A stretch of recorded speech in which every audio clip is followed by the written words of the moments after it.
Laodicea சபைக்கு இப்படியாக கர்த்தர் தன்னை அறிமுகப்படுத்துகிறார். உண்மையும் சத்தியமுள்ள சாட்சியும் தேவனுடைய சிருஷ்டிக்கு ஆதியுமாய் இருக்கிற ஆமேன் என்பவர் சொல்லுகிறதாவது. அல்லேலூயா. ஆமேன் என்பவர் அல்லேலூயா. அவர் ஆம் என்றும் அல்ல என்றும் இல்லை, ஆம் என்றும் ஆமேன் என்றும் இருக்கிற தேவன். அல்லேலூயா. இந்த தேவனை நாம் துதிப்போமா? அல்லேலூயா. நாங்கள் உம்மை துதிக்கிறோம் ஆண்டவரே. வானமும் பூமியும் ஒளிந்து போம், என் வார்த்தைகளோ ஒளிந்து போவதில்லை என்று நீர் சொல்லியிருக்கிற தெய்வமே, நாங்கள் உங்கள் வார்த்தையிலே விசுவாசமாய் இருக்கிறோம் ஆண்டவரே.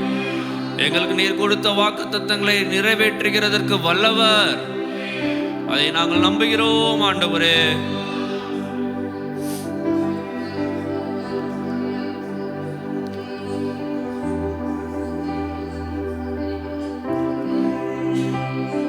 நாம் எல்லாரும் இருக்கையிலிருந்து எழுந்திருந்து ஒரு பாடலை நாம் எல்லாரும் சேர்ந்து கரங்களை தட்டி, வாக்குத்தத்தங்கள் கிறிஸ்துவுக்குள்ளே ஆம் என்று இருக்கின்றது.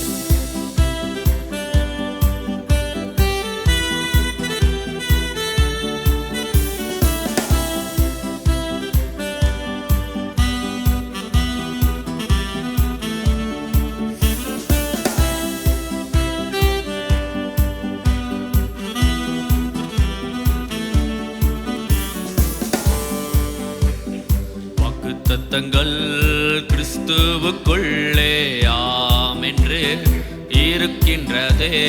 வாக்குத்தத்தங்கள் நம் இயேசுவுக்குள்ளே ஆமேன் என்றும் இருக்கின்றதே. வாக்குத்தத்தங்கள் கிறிஸ்துவுக்குள்ளே ஆம் என்று இருக்கின்றதே. வாக்குத்தத்தங்கள் நம் இயேசுவுக்குள்ளே ஆமேன் என்றும் இருக்கின்றதே. அவர் சர்வவல்ல தேவனாயிருப்பதால் வார்த்தைகள் எல்லாம் நிறைவேறும். அவர் உண்மையுள்ள தேவனாயிருப்பதால் வார்த்தைகள் ஒன்றும் தவறாதே.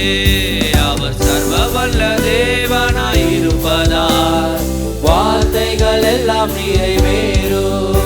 அவர் உண்மையுள்ள தேவனாயிருப்பதால் வார்த்தைகள் ஒன்றும் தவறாதே. ஆமென், ஆமென்.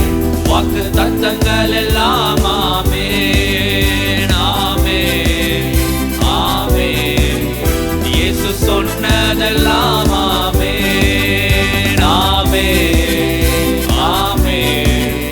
வாக்குத்தத்தங்கள் எல்லாம் ஆமென், ஆமென், ஆமென். இயேசு சொன்னதெல்லாம் ஆமென். அல்லேலூயா. எத்தனை பேர் நம்புறீங்க? இயேசு சொன்னதெல்லாம் ஆமென். அல்லேலூயா. தேவனுடைய வாக்குத்தத்தங்கள் எல்லாம் இயேசு கிறிஸ்துவுக்குள் ஆம் என்று இருக்கிறது. அல்லேலூயா.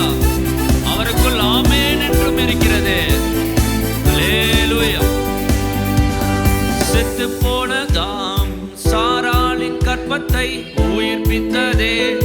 அவர் சொன்ன வார்த்தையே செத்து போனதாம் சாராளின் கற்பத்தை உயிர்ப்பித்ததே. அவர் சொன்ன வார்த்தையை குறித்திட்ட காலத்திலே அவர் வார்த்தை நிறைவேறிற்றே. குறித்திட்ட காலத்திலே நம் வாழ்விலும் நிறைவேறுமே. ஆமென், ஆமென். வாக்குத்தத்தங்கள் எல்லாம் ஆமென். விசுவாசத்தோடு பாடுவோமா? என் வாழ்க்கையிலே அவருடைய வார்த்தைகள் நிறைவேறும். சொன்னதெல்லாம் ஆமென், சொன்னதெல்லாம் ஆமென் என்று பாடுவோமா? ஆமென். வாக்குத்தத்தங்கள் எல்லாம் ஆமென், ஆமென், ஆமென். இயேசு சொன்னதெல்லாம் ஆமென். துரத்தப்பட்ட தாவீதின் தலையை உயர்த்தியதே. அவர் சொன்ன வார்த்தையே துரத்தப்பட்ட தாவீதின் தலையை உயர்த்தியதே. அவர் சொன்ன வார்த்தையை குறித்திட்ட காலத்திலே அவர் வார்த்தை நிறைவேறிற்றே. குறித்திட்ட காலத்திலே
வாக்கு தத்தங்கள் எல்லாம் ஆமே ஆமே ஆமே.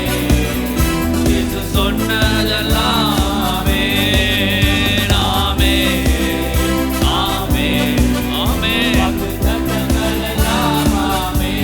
அல்லேலூயா. ஆமே ஆமே.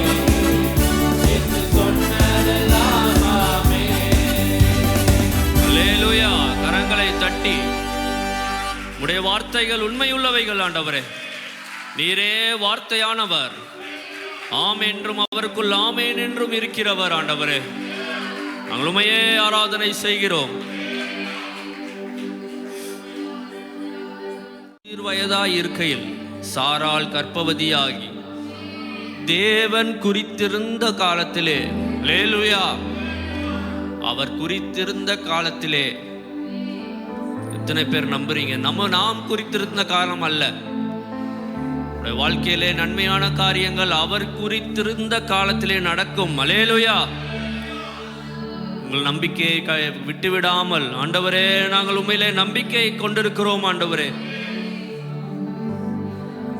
நாங்கள் உண்மையிலே விசுவாசிக்கிறோம் ஆண்டவரே, நீர் குறித்திருந்த காலத்திலே அவனுக்கு ஒரு குமாரனை பெற்றாள் என்று விசுவாசித்து ஆண்டவரே நாங்களும் எங்கள் வாழ்க்கையை நடத்துகிறோம் ஆண்டவரே. குறித்திருந்த காலத்திலே எங்கள் வாழ்க்கையிலும் நீர் உம்முடைய செயல்களை செய்யுங்க ஆண்டவரே. அல்லேலூயா. வார்த்தைக்கு நேராக நம்முடைய கவனத்தை கொண்டு வருவோம்.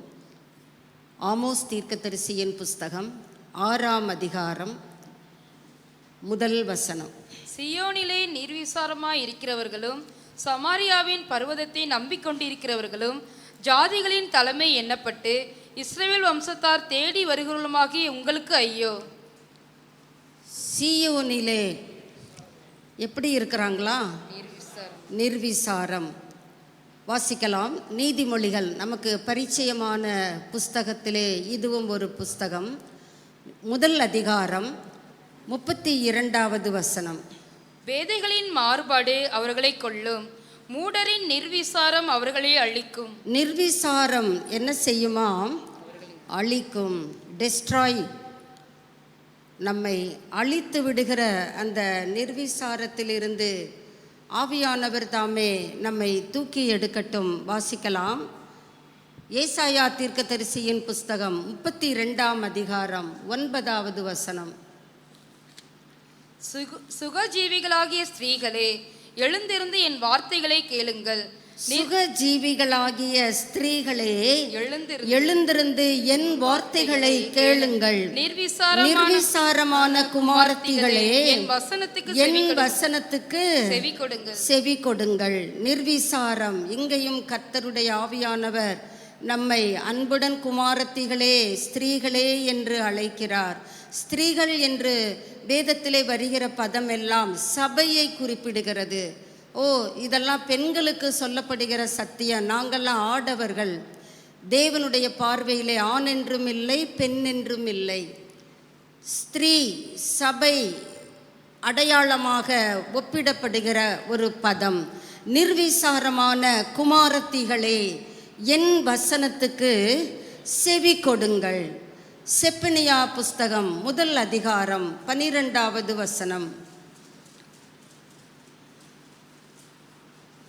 அக்காலத்திலே நான் எருசலேமை விளக்கு கொளுத்தி சோதித்து, அக்காலத்திலே நான் எருசலேமை என்ன பண்ணுவேன்? விளக்கு கொளுத்தி சோதிப்பேன் சொல்லலங்க, விளக்கு கொளுத்தி சோதித்து மண்டல் போல குழம்பி இருக்கிறவர்களும் கர்த்தர் நன்மை செய்வதும் இல்லை. சில தேவ பிள்ளைகள் இப்படியாக தங்களுடைய இருதயங்களிலே சிந்தித்து கொண்டும் அறிக்கை செய்து கொண்டும் இருக்கிறார்கள். கர்த்தர் நன்மை செய்வதும் இல்லை, தீமை செய்வதும் இல்லை என்று தங்கள் இருதயத்திலே, வெளியே வாயில வரல, இருதயத்திலே சொல்லுகிறவர்களுமான மனிதர்களை தண்டிப்பதாக சொல்லி இருக்கிறார். இன்னும் ஒரு வசனத்தை கூட நம்ம வாசிக்கலாம். ஏசாயா தீர்க்கதரிசியின் புஸ்தகம் 66ஆம் அதிகாரம் 3ஆம் வசனத்தின் கடைசி பகுதியும் 4வது வசனத்தையும் வாசிக்கலாம். இவர்கள் தங்கள் வழிகளையே தெரிந்து கொள்கிறார்கள். இந்த நிர்விசாரமான பிள்ளைகள் எதை தெரிந்து கொள்ளுகிறார்கள்?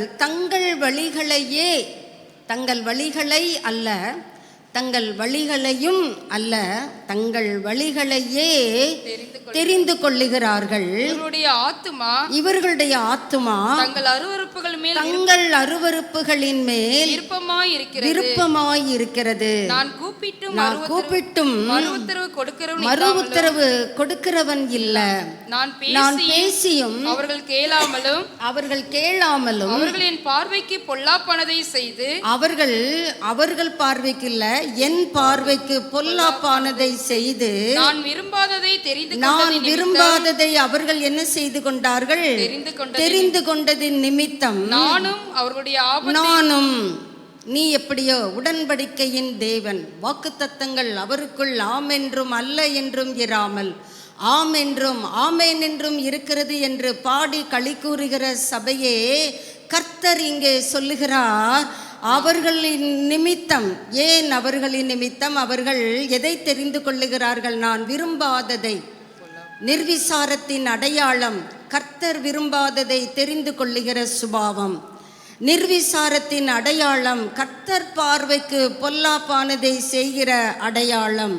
நானும் அவர்களுடைய ஆபத்தை நீ எதை தெரிந்து கொள்ற?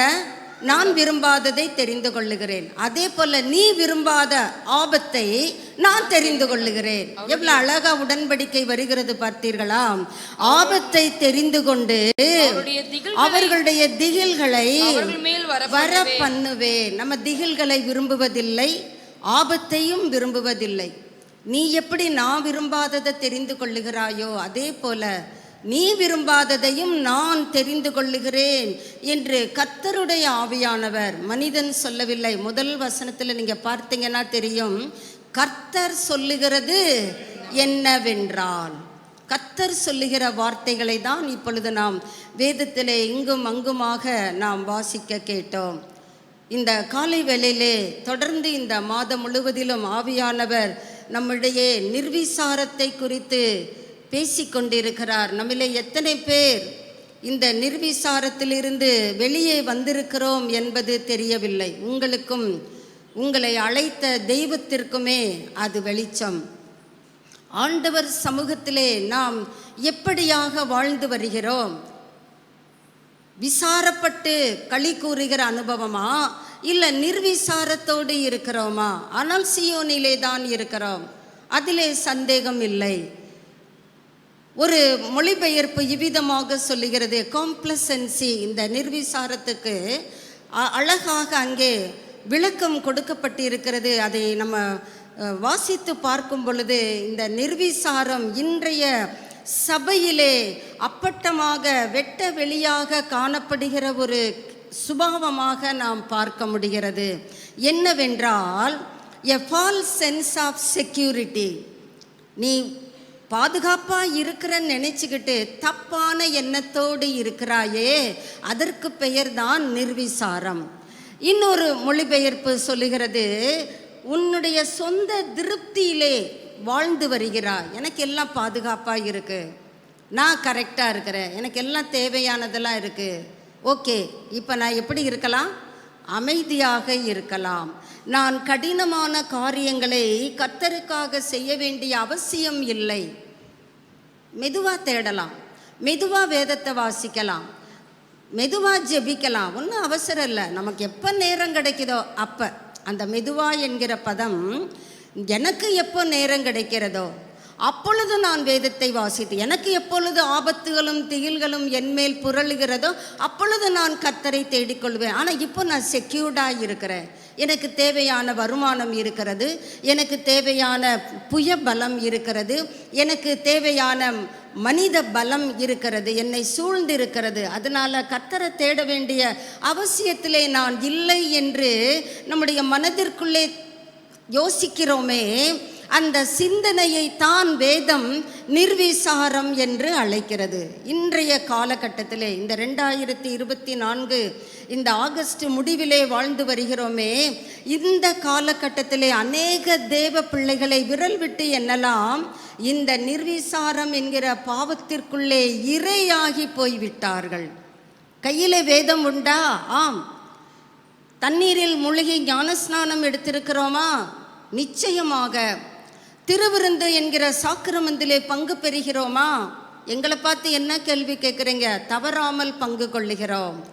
ஆனால் கர்த்தர் சொல்லுகிறார், வேதம் சொல்லுகிறது, தேவ பிள்ளைகளே, நீங்கள் எல்லாம் வச்சிருக்கிறீங்க, உங்கள் கையில் வேதம் இருக்குது தான், நீங்கள் கிறிஸ்துவனுடைய நாமத்தை தரித்திருக்கிறீர்கள், என்னுடைய பரிசுத்த சாக்கிரமந்தையும் அனுசரித்து வருகிறீர்கள். ஆனாலும் நீங்கள் இரையாகி போய்விட்டீர்களே. எதற்கு?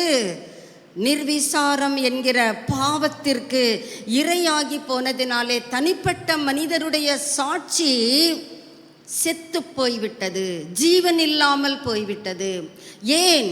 சபை முழுவதிலும் சபை என்று சொல்லப்படுகிற ஒரு குழு சாட்சியை இழந்து செத்த நிலைமையிலே காணப்படுகிறது. அதை தான் வெளிப்படுத்தலிலே கர்த்தர் மனவேதனையோடு சொல்லுகிறார், நீ உயிரோடு இருந்தாலும் செத்தவனாக காணப்படுகிறாய். உன் கிரியைகளிலே நான் நிறையை பார்க்க முடியவில்லை, குறைகளைத்தான் நான் பார்த்து வருகிறேன். அதற்கு பெயர்தான் நிர்விசாரம்.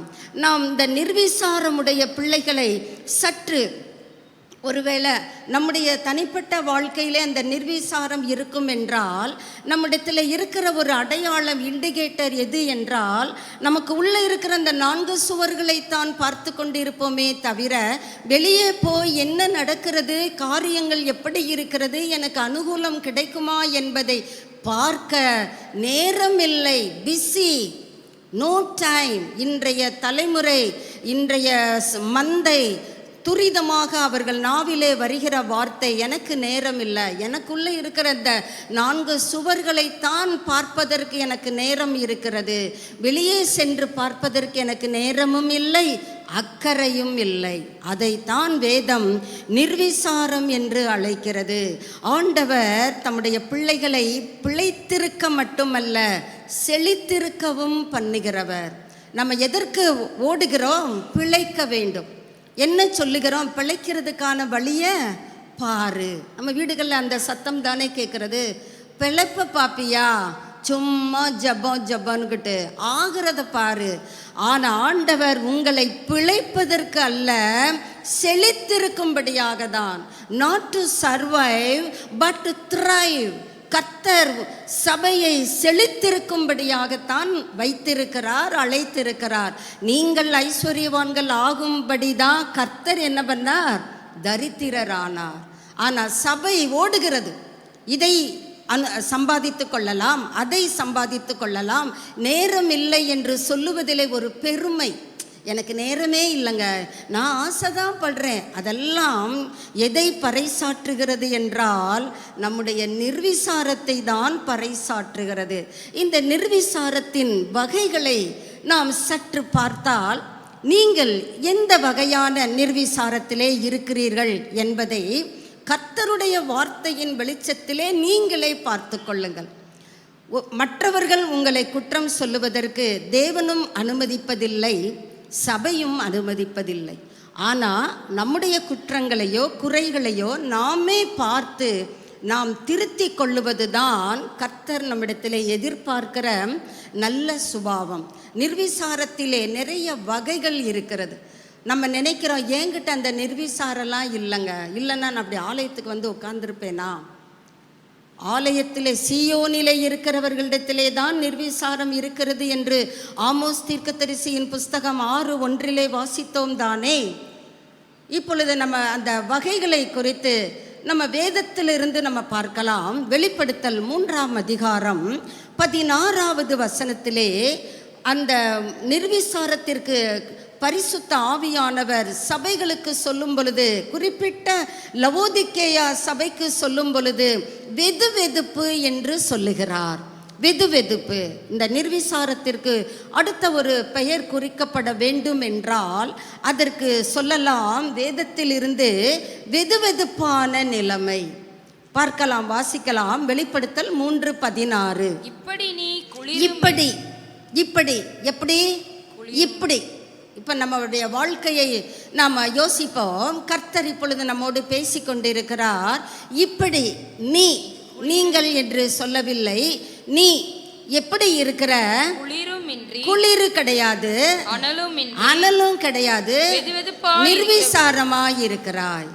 எனக்கு எல்லாம் இருக்கு. இந்த சபை அந்த 17வது வசனத்திலே நீங்கள் வாசித்து பார்ப்பீர்களானால் அந்த சபை அப்படித்தான் அந்த 4 சுவர்களுக்குள்ளே தன்னை வைத்து கொண்டது.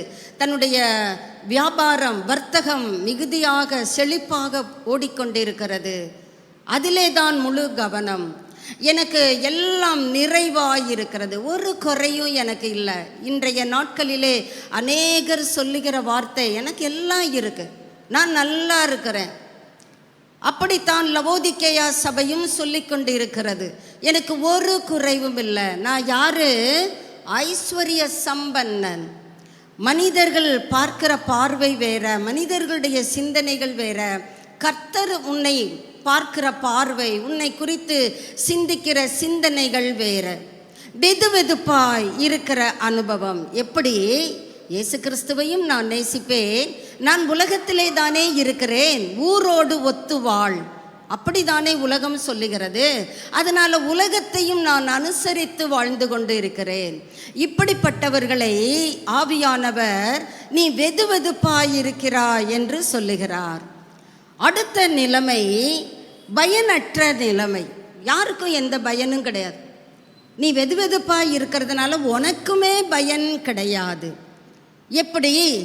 இயேசு கிறிஸ்துவுக்கு அன்பாய் கூடவே இருந்தார்கள் 12 சீடர்கள். அதிலே ஒருவர் யூதாஸ்காரியோத். நம்ம சில நேரங்களிலே சொல்லுகிறோம் இந்த யூதாஸ்காரியோத் ரொம்ப ஆகாத ஒரு மனிதர். ஆனால் ஆண்டவர் ஜெபித்து அவரை தம்முடைய சீஷராக தெரிந்து கொள்ளுகிறார். நீங்கள் சீஷர்களுக்கு அப்போஸ்தலர் என்று பெயரிடுவதற்கு முன்பதாகவே இயேசு கிறிஸ்து முழுவதும் ஜெபித்து இவர்களுக்கு பெயரிட்டு அப்போஸ்தலர் என்று அழைக்கிறார். அப்படிப்பட்ட ஒரு உன்னத நிலைமையில் இருந்த இந்த மனிதன் இயேசுவையும் நேசித்தான், அதே நேரம் உலகத்தையும் பணத்தையும் அதிகமாக நேசிக்கிறான்.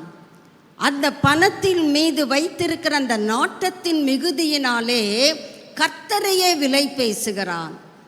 அதிகமாக கூட விலை பேசலை, வெறும் 30 வெள்ளிக்காசு தான். அவ்வளோக்கு தான் நான் பெறுவேனா? இயேசு கிறிஸ்துவின் கேள்வி. இவ்வளோக்கு தான் என்னை விற்க முடியுமா? அவ்வளோக்கு தான் நான் பெறுவேனாப்பா? என் செல்லம், நீ அப்படி தங்கம் வைரம் அப்படி நம்முடைய பிள்ளைகளை கொஞ்சுகிறோம். அதிலிருந்து கூட இயேசு எங்கேயோ தூரமாக தள்ளப்பட்ட நிலைமை. வெறும் 30 காசுக்கு மட்டுமே அவர் விலை போகிறார். அப்படி என்றால் இந்த யூதாஸ்காரியோத்து பணத்தின் மீது எத்தனை நாட்டம் வைத்திருக்கிற ஒரு மனிதர். இயேசு கிறிஸ்துவின் மேலே கண்ணு இருந்துச்சு, இருதயம் இல்லை. இன்னைக்கு நம்மளும் அப்படி தானே இருக்கிறோம். இயேசு கிறிஸ்து வேணும், அப்பப்போ வேணும். சுகம் இல்லைன்னா இயேசுவே, உடனே ஆண்டவர் வந்து என்ன பண்ணிடணும்? சுகத்தை கொடுத்து விட்டு அவர் கடந்து போய்விட வேண்டும். நான் கூப்பிடும்போது வாங்க ஆண்டவர், அது வரைக்கும் நீங்கள் உங்கள் வேலையை பாருங்கள். நீங்கள் ஏன் டிஸ்டர்பாக இருக்கிறீங்க? உங்களுக்கு ட்ரபிள் கொடுக்க நான் விரும்பலை. நீங்கள் உங்கள் வேலையை பாருங்கள், நான் என் வேலையை பார்க்குறேன். திரும்ப எனக்கு ஆபத்து திகில்கள் வரும் பொழுது நான் உம்மை தேடுவேன். இதைத்தான் வேதம் நிர்விசாரம் என்று அழைக்கிறது. இது என்ன ஒரு பரிசுத்தமான ஒரு வாழ்வா? கிறிஸ்துவை நேசிக்கிற ஒரு வாழ்வா? யூதாஸ்காரியோத்துக்கிட்டே கர்த்தர் எதிர்பார்க்கிற ஃப்ரூட்டி இல்லை. நான் உனக்கு செய்யாத எதை இனி நான் செய்ய முடியும்? ஆனால் நீயோ கசப்பான பழங்களை தருகிறாயே, இது என்ன நியாயம்? நீ கசப்பான பழங்களை தருவதற்கா நான் சிலுவையிலே உனக்காக ஜீவனை கொடுத்தேன்? இந்த கசப்பான பழங்களை தருகிற மந்தை சபையை கர்த்தர் பார்வையிலே எப்படி காணப்படுகிறது? நிர்விசாரமான குமாரத்திகள். நிர்விசாரமான குமாரத்திகளே, நீங்கள் என்ன பண்ணுங்க? எழுந்திரிங்க, என் வசனத்துக்கு செவி கொடுங்க, நான் என்ன சொல்கிறேன் கேளுங்க. அதுதான் கர்த்தர் நம்மை குறித்து வைத்திருக்கிற மனக்குமுறல். இன்னுமாக நம்ம பார்க்கிறோம், இந்த வெதுவெதுப்பினுடைய அடுத்த உச்சக்கட்டம் எது என்றால், நான் இயேசுவை தான் நேசிப்பேன் என்று சொல்லிக்கொண்டே உலகத்திற்கும் மாமிசத்திற்கும் சத்ருவினுடைய காரியங்களுக்கும் முதலிடம் கொடுப்பது. இதை கர்த்தர் அருவருக்கிறார். அதுக்கு நீ அப்படியே போயிடலாமே, ஒன்று அனலாயிரு, இல்லைன்னா குளிர்ச்சியாயிரு. அது ரெண்டும் ஏதாவது ஒரு வகையிலே பயனை கொடுக்கும். ஆனால் வெதுவெதுப்பாக இருந்தால் எந்த பயனுமே இருக்காது. நிர்விசாரமான ஒரு குமாரத்தியை வைத்து கர்த்தருக்கு எந்த பயனும் இல்லை. நீங்கள் அந்த வெளிப்படுத்தல் 3ஆம் அதிகாரம் 17-18 வாசிக்கலாம். நீ நிர்பாக்கியம் உள்ளவனும், உன்னை நான் எப்படி பார்க்குறேன்? நிர்பாக்கியம் உள்ளவன். ஐயோ, நீ உனக்கு ஒரு பாக்கியமும் இல்லையேப்பா, அப்படிதான் உன்னை பார்க்குறேன். நான் எப்படி உன்னை பார்க்குறேன்? பரிதவிக்கப்பட தக்கவன். நிர்விசாரத்தை பார்க்கும்போது உன்னை பார்த்தா எனக்கு பாவமாக இருக்குப்பா, பரிதாபம். நம்ம யாரை பார்த்தலாமா பரிதாபம்னு சொல்லிட்டு இங்கே வந்து உட்கார்ந்துருக்கோம். நம்மை கர்த்தர் சொல்லுகிறார், ஐயோ உன்னை பார்க்கும்போது எனக்கு பரிதாபமாக இருக்குப்பா, ஐயோ பாவம். அடுத்து சொல்லுகிறார், நீ இவ்வளோ பாவட்டியில் இருக்கிறையே. நானா என்னுடைய வியாபாரத்தினுடைய லாபத்தை கணக்கு பண்ணாலே நேரமும் காலமும் பத்தாது, அம்பட்டு லாபத்தை நான் பார்க்குறேன், என்ன போய் தரித்திரன்னு சொல்லுகிறீங்களே. கர்த்தர் ஒருபோதும் பொய் சொல்லுகிறவர் அல்ல. கர்த்தர் ஒருபோதும் மிகைப்படுத்தி பேசுகிறவரும் அல்ல. கர்த்தர் அந்தந்த வேளையிலே சரியாய் நம்முடைய நிலையை நமக்கு சுட்டி காட்டி உணர்த்துகிறவர். நீ தரித்திரன் மட்டும் இல்லைப்பா, நீ குருடன் வேற, உனக்கு கண்ணு வேற தெரியலப்பா. ஏன்னா இந்த லவோதிக்கேயா சபை மருத்துவ ஞானம் நிறைந்த ஒரு பட்டணம். இந்த மருத்துவ ஞானத்திலும் விசேஷித்த விதத்திலே கண்களுக்கு ஐ ஆயின்மெண்ட் தயாரிக்கிற ஒரு நிறுவனத்திலே இது தலை சிறந்து விளங்கிய பட்டணம். அதனால தான் கர்த்தர் சொல்கிறாரு, நீ ஊருக்கெல்லாம் ஐ ஆயின்மெண்ட்டுக்கு சப்ளை பண்ணுறப்பா, ஆனால் உனக்கு கண்ணு தெரியலையே.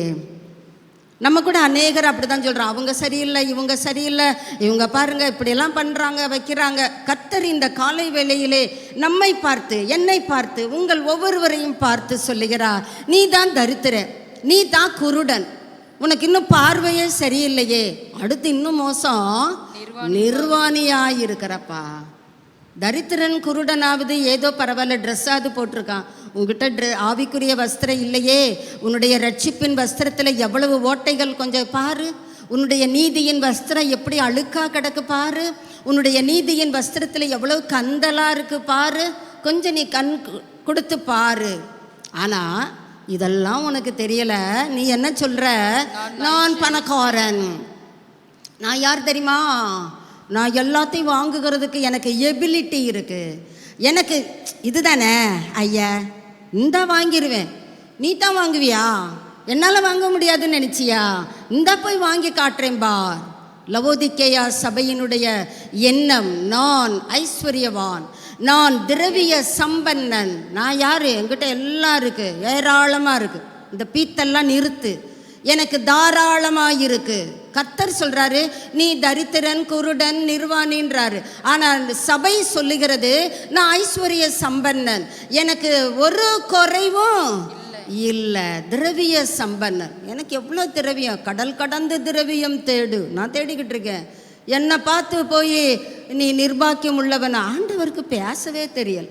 இப்படி தானே நாம் கர்த்தரை நிதானிக்கிறோம். 18க்கு வருவோம். நான் என்றால் ஆண்டவர் சொல்லுகிறார், சபையை பார்த்து சொல்லுகிறார். இந்த சபைக்கு தம்மை எப்படி அறிமுகப்படுத்துகிறார்? உண்மையுள்ளவர். ஆம் என்றும் அல்ல என்று நான் சொல்லுவதில்லை, ஆம் என்றும் ஆமேன் என்றும் தான் நான் சொல்லுகிறவர். சபைக்கு அறிமுகப்படுத்தும் பொழுதே தன்னுடைய சாயலை அங்கே சுட்டி காட்டின பிறகுதான் வருகிறார். நீ ஐஸ்வர்யவான் ஆகும்படிக்கு, நீ அட்டர் பாவர்ட்டியில் இருக்கிறப்பா, நீ ஐஸ்வர்யவான் ஆக வேண்டும். அதனால் உனக்கு நான் ஒரு கவுன்சிலிங் இந்த காலை வேளையிலே, இந்த ஆகஸ்ட் மாதம் கடைசி ஓய்வு நாளிலே சபைக்கு வந்திருக்கிறாயே, உனக்கு ஒரு ஆலோசனை கொடுக்கிறேன். நெருப்பிலே புடமிடப்பட்ட நீ வாங்கி கொள்ள வேண்டும். பொன்னிலும் அதிக விலையேற பெற்றதாயிருக்கிற உங்கள் விசுவாசம் சோதிக்கப்பட்டு, தீமோத்தேயுவுக்கு பவுல் எழுதும்போது சொல்லுகிறார். அப்போ நம்ம பார்க்குற இந்த கண்ணிலே பார்க்கிற பொன்னை குறித்து இங்கே சொல்லப்படவில்லை. உங்கள் விசுவாச ஜீவியம். யூதா புஸ்தகம் 2வது வசனத்துக்கு வருவோம். உங்களுக்கு இரக்கமும் சமாதானமும் 3 பிரியமானவர்களே, பொதுவான ரட்சிப்பை குறித்து உங்களுக்கு எழுதும்படி நான் மிகவும் கருத்துள்ளவனாய் இருக்கையில், பரிசுத்தவான்களுக்கு ஒரு யூதா மூலமாக ஆவியானவர் சொல்லுகிறார், உங்களுக்கு ஒப்பு கொடுக்கப்பட்ட விசுவாசத்திற்காக நீங்கள் என்ன செய்ய வேண்டும்? தைரியமாய் போராடுங்க. எப்படி போராடுங்க? பயந்து நடுநடுங்கி போராடுங்க. அப்படி உங்க வேதத்தில் எழுதப்பட்டு இருக்கிறதா? தைரியமாய். அந்த விசுவாசத்தை நீங்கள் என்ன செய்யுங்கள்? என்கிட்ட வாங்கிக்கங்க. ஒரு சீஷர்கள் ஒரு சமயத்திலே கர்த்தரிடம் கேட்கிறார்கள், எங்கள் விசுவாசத்தை வர்த்திக்க பண்ணும்.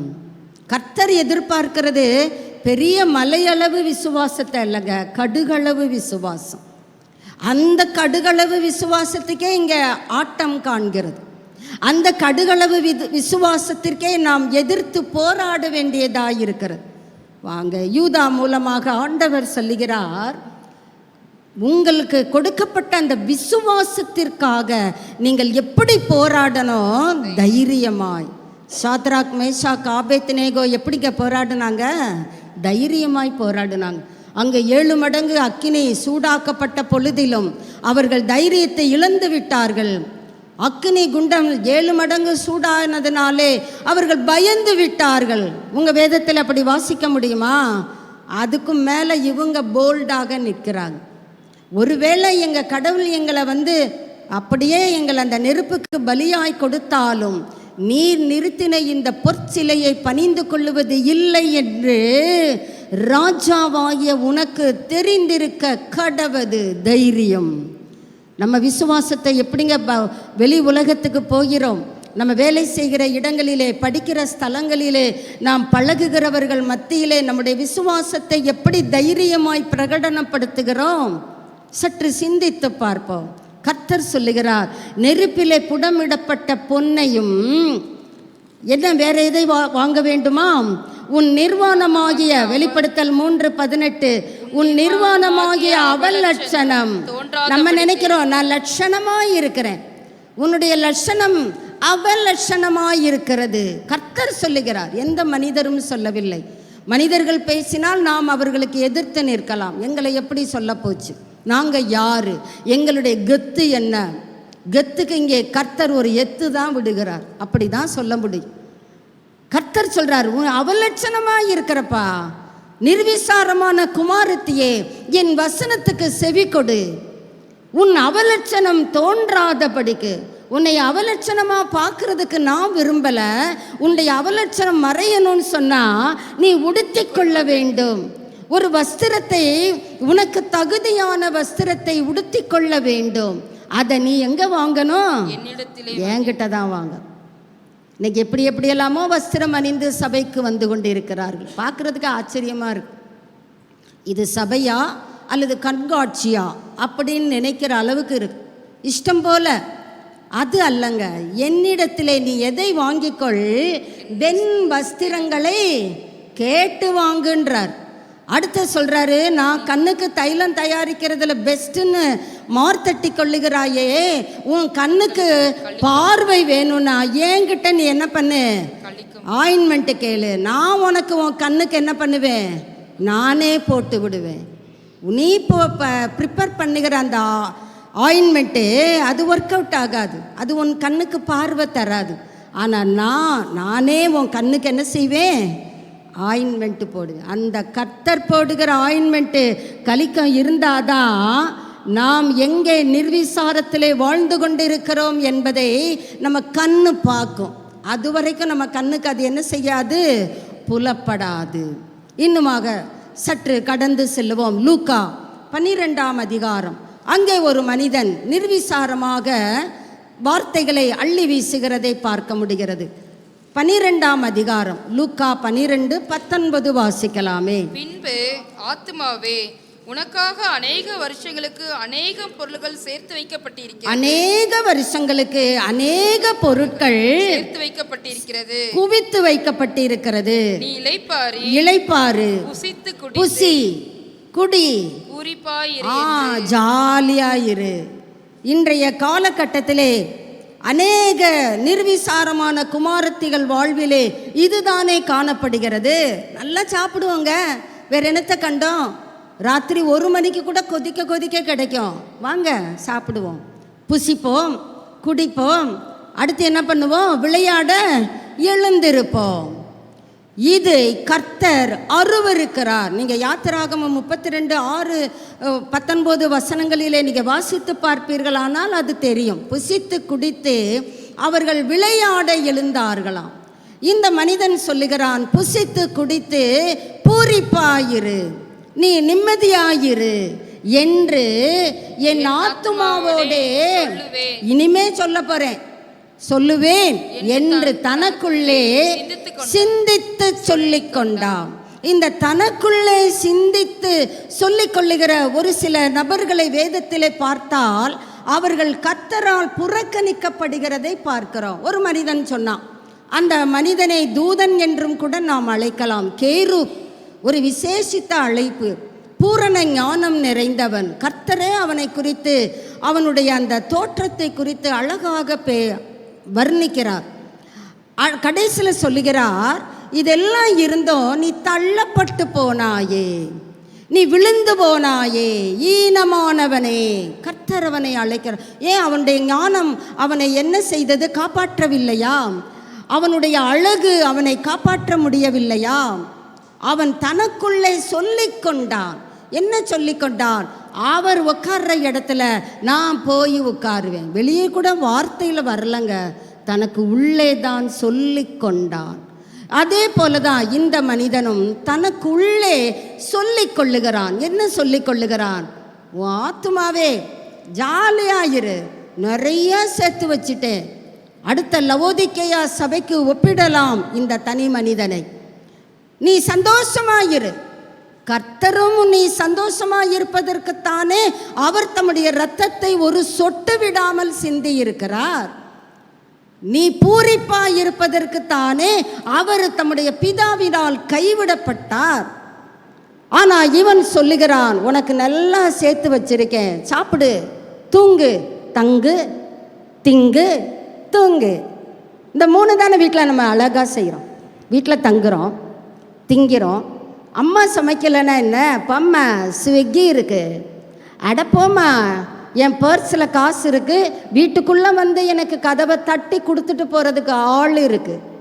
நீ சமையல் பண்ணலைன்னா நான் வருத்தப்படுவேன்னு நினைக்கிறேன். தங்குவேன், திம்பேன், அடுத்து என்ன பண்ணுவேன், தூங்கிடுவேன். இதை கரெக்டாக செய்து கொண்டு இருக்கிறோம் தானே. இந்த மனிதனும் அதைத்தான் சொல்லுகிறான். இப்போ தேவனோ அவனை நோக்கி என்ன சொல்லுகிறார்? போதும், ரொம்ப அறிவாளிப்பா, கரெக்டாக நிதானிச்சிருக்கிற, அப்படியா சொல்லுகிறார்?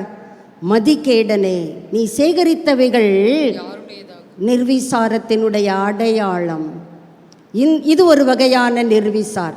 நல்லா சாப்பிடு, உலகத்தில் என்னத்தை கண்டோம்? அனுபவி ராஜா, அனுபவி, ஜாலியாக இருப்பான். கர்த்தரும் நம்மை ஜாலியாக இருக்கத்தான் அழைத்திருக்கிறார். நீ எப்போ பார்த்தாலும் 6 o'clock இருக்கணும் என்பது தேவ சித்தம் அல்ல. நாம் தவறாய் கர்த்தரை குறித்து மனதிலே தீர்மானங்களை எடுக்கிறோம். ஐயோ அவர் அடிச்சுருவார், ஐயோ அவர் திட்டுவார். இல்லைங்க, கர்த்தரை போல அன்புள்ளவர் எங்கேயுமே நீங்கள் பார்க்க முடியாது. உங்கள் சொந்த வீட்டில் இருக்கிறவங்க கூட உங்கள் மேலே அன்பு செலுத்தவில்லை. கர்த்தருடைய அன்பிற்கு ஒப்பிடும் பொழுது நீங்கள் எத்தனை தரமோ கர்த்தரை விட்டு தொலைவிலே போனாலும் நான் ஸ்டில் ஐ லவ் யூ என்று யாரால் அங்கே சொல்ல முடியும்? கர்த்தர் ஒருவர் தான் சொல்லுகிறார்.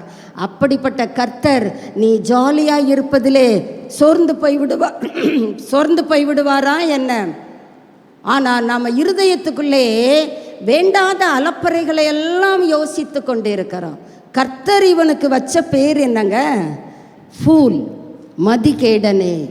நீ சேகரிக்கிறையப்பா, ஓடி ஓடி சேர்க்கிற, யாருக்கு இது போகுது?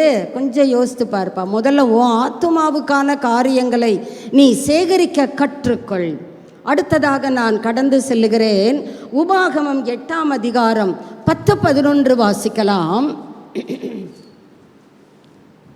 ஆகையால் நீ புசித்து திருப்தி அடைந்து இருக்கையில், கர்த்தர் சொல்லுகிற காரியம், ஆகையால் நீ புசித்து திருப்தி அடைந்து இருக்கையில் திருப்தியாய் இருக்கும் பொழுது உன் தேவனாகிய கர்த்தர் தேவனாகிய கர்த்தர் உனக்கு கொடுத்த அந்த நல்ல தேசத்துக்காக நீ ஸ்தோத்திரிக்க கடவாய். ஸ்தோத்திரிக்கிறோமா?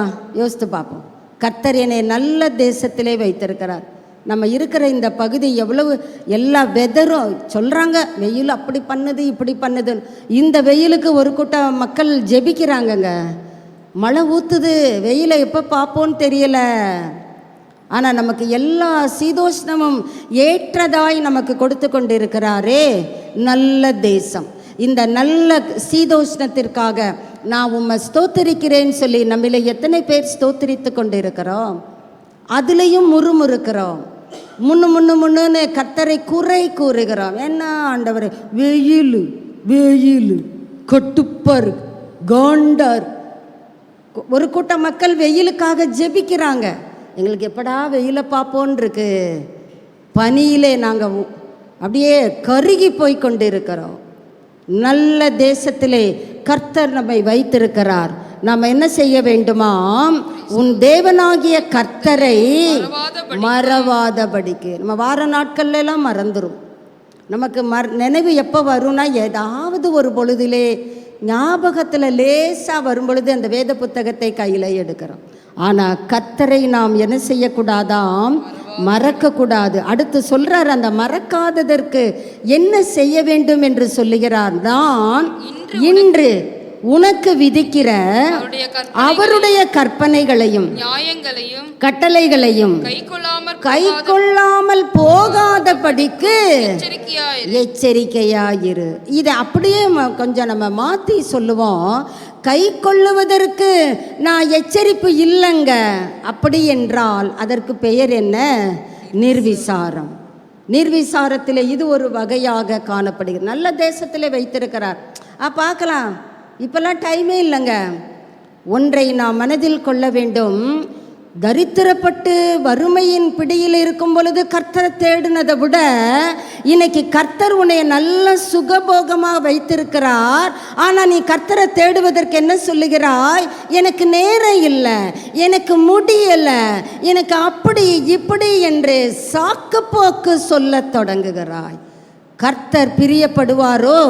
இதை நிர்விசாரமான குமாரத்தி என்று தானே அவரால் அழைக்க முடியும். வாசிக்கலாம், அடுத்த வகைக்கு போகலாம். 2 நாளாகமம் 20ஆம் அதிகாரம் 33வது வசனத்திலே அங்கே பார்க்கிறோம். யோசபாத் என்கிற ராஜா உபவாசித்து தன்னுடைய எதிரிகளிலிருந்து ஒரு வெற்றியை அவன் சம்பாதிக்கிறதை பார்க்க முடிகிறது. முதலிலே பயப்படுகிறான். ஐயோ, நம்ம என்ன பண்ண போறேன்னு தெரியல. உடனே ஜனங்களுக்கு தேசம் முழுவதற்கும் அறிக்கை விடுகிறான். நாம் எல்லாரும் உபவாசித்து ஜெபிப்போம். உபவாசித்து ஜெபிக்கும் பொழுது தீர்க்கதரிசி மூலமாக கர்த்தர் அங்கே சொல்லுகிறார், இந்த யுத்தம் உங்களுடையதல்ல, கர்த்தருடையது. அங்கே அழகாக அந்த ஜனங்களோடு கர்த்தர் இடைபடுகிறார். இப்பொழுது அவர்கள் என்ன செய்கிறார்கள்? எதிரியை லேசாய் ஜெயிக்கிறார்கள். எதை கஷ்டம்னு நினைச்சாங்களோ அது இப்பொழுது அவர்களுக்கு எளிதாக ஜெயம் கிடைக்கிறது. அந்த வசனத்தை வாசிக்கலாம் பாருங்க. மேடைகள் தகர்க்கப்படவில்லை, ஜனங்கள் தங்கள் இருதயத்தை தங்கள் பிதாக்களின் தேவனுக்கு இன்னும் நேராக்காதிருந்தார்கள். அதுதாங்க நிர்விசாரத்தினுடைய அடுத்த கட்டம். தங்கள் இருதயத்தை தங்கள் பிதாக்களின் தேவனுக்கு இன்னும், ஆண்டவர் சொல்றாரு, நீ இன்னும் பரிசுத்தமாய் வாழ். ஆண்டவர் சொல்லுகிறார், இன்னும் நீதியை செய். ஆண்டவர் சொல்லுகிறார், இன்னும் என் வசனத்துக்கு நீ நடுங்கு.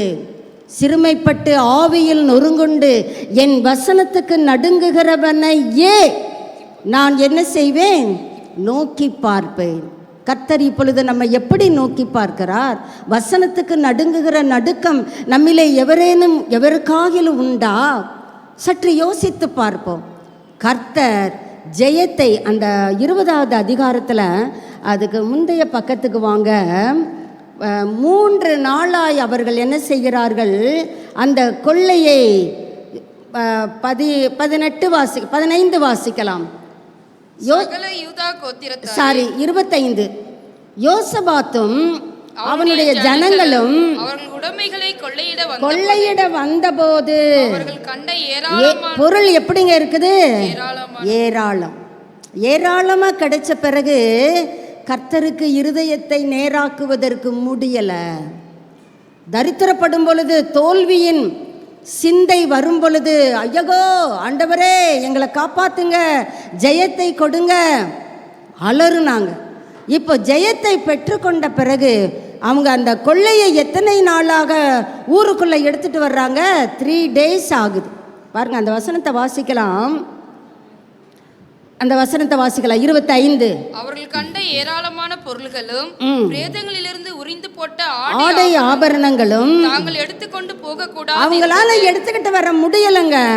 3 நாளாய் கொள்ளையிட்டார்கள். அதை கொண்டு வந்து வைக்கிறதுக்கே 72 மணி நேரம் எடுக்கிறது. அவ்வளவு மிகுதி வந்தவுடனே கர்த்தருக்கு இருதயத்தை நேராக்குவதற்கு மனமில்லை. இது அடுத்த வகையான நிர்விசாரம். ஜெயத்தை கொடுத்துட்டீங்களா, கொள்ளையை நாங்கள் இன்னும் பிரித்து நாங்கள் அனுபவிக்க கூட இல்லை, அதுக்குள்ளே கம்ப்ளைண்ட் வருது. ஜனங்கள் தங்கள் இருதயத்தை தங்கள் பிதாக்களின் தேவனுக்கும் இன்னுமாக என்ன செய்யவில்லை? ஆக்சுவலாக கர்த்தர் எதிர்பார்க்கிறது, எனக்கு நேராக உங்கள் இருதயத்தை திருப்புவீங்களான்னு பார்க்குறேன். நான் தானே உங்களுக்கு இந்த ஜெயத்தை கொடுத்தேன், நான் தானே உங்களுக்கு இந்த கொள்ளை பொருளை நீங்கள் அனுபவிங்கன்னு கொடுக்குறேன்.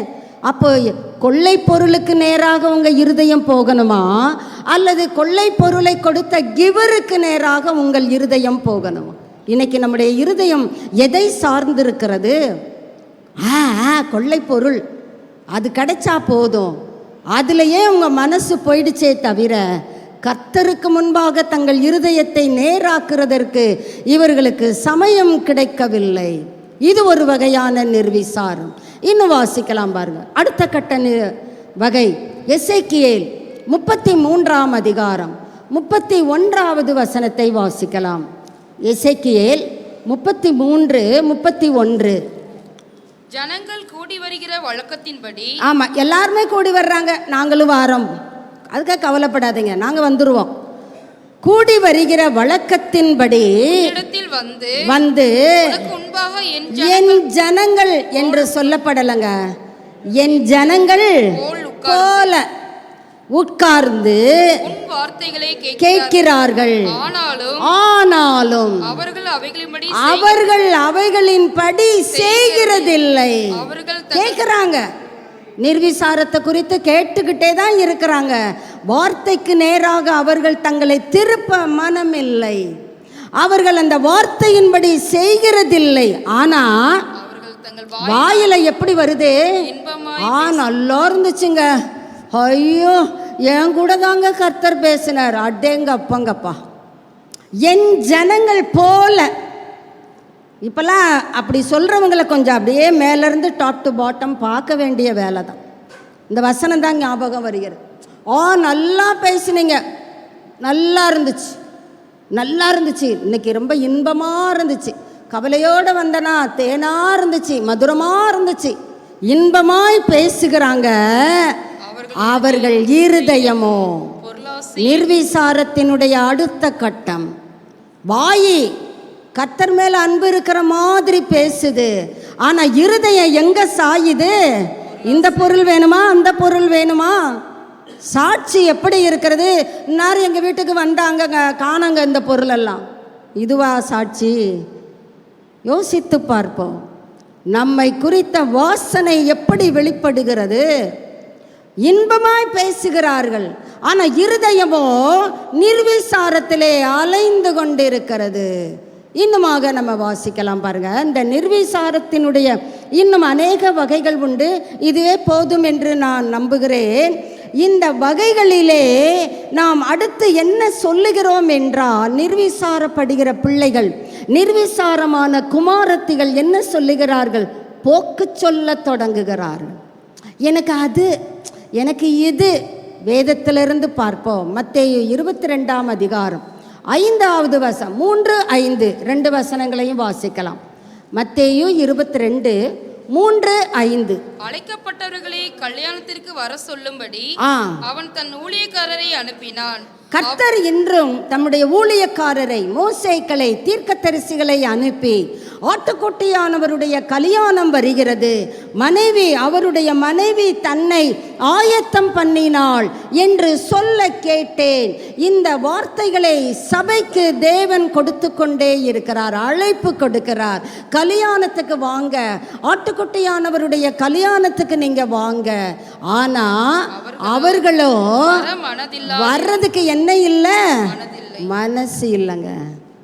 அதுக்கு பேர் என்ன சொல்லுவோம்? அதுக்கு பேர் என்னங்க? வர மனசு இல்லை. பார்க்கலாம், நான் டைம் இருக்கும்போது வர்றேன். சரிங்க, நீங்கள் சொல்கிறது நல்லது தான், கல்யாணம்னா நல்லா சூப்பர் சாப்பாடு கிடைக்கும், ஓகே பார்க்கலாம், போங்கங்க, வந்துக்கிட்டே இருப்பேன். பாருங்க, உங்களுக்கு முன்னால் நான் வந்து உட்காந்துருப்பேன். ஆனால் திசைக்குமே வர்றதே கிடையாது. வர்றதுக்கு என்ன இல்லை, மனது இல்லை. சரி, அடுத்த 5க்கு போவோம். 22:5. அழைக்கப்பட்டவர்களோ அதை அசட்டை பண்ணி. நிர்விசாரத்தினுடைய அடுத்த காரியம் அசட்டை. ஆமாம், தெரியாதாக்கும்.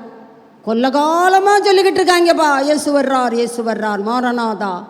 நானும் சின்னதுலேருந்து கேட்டுக்கிட்டே இருக்கேன்பா.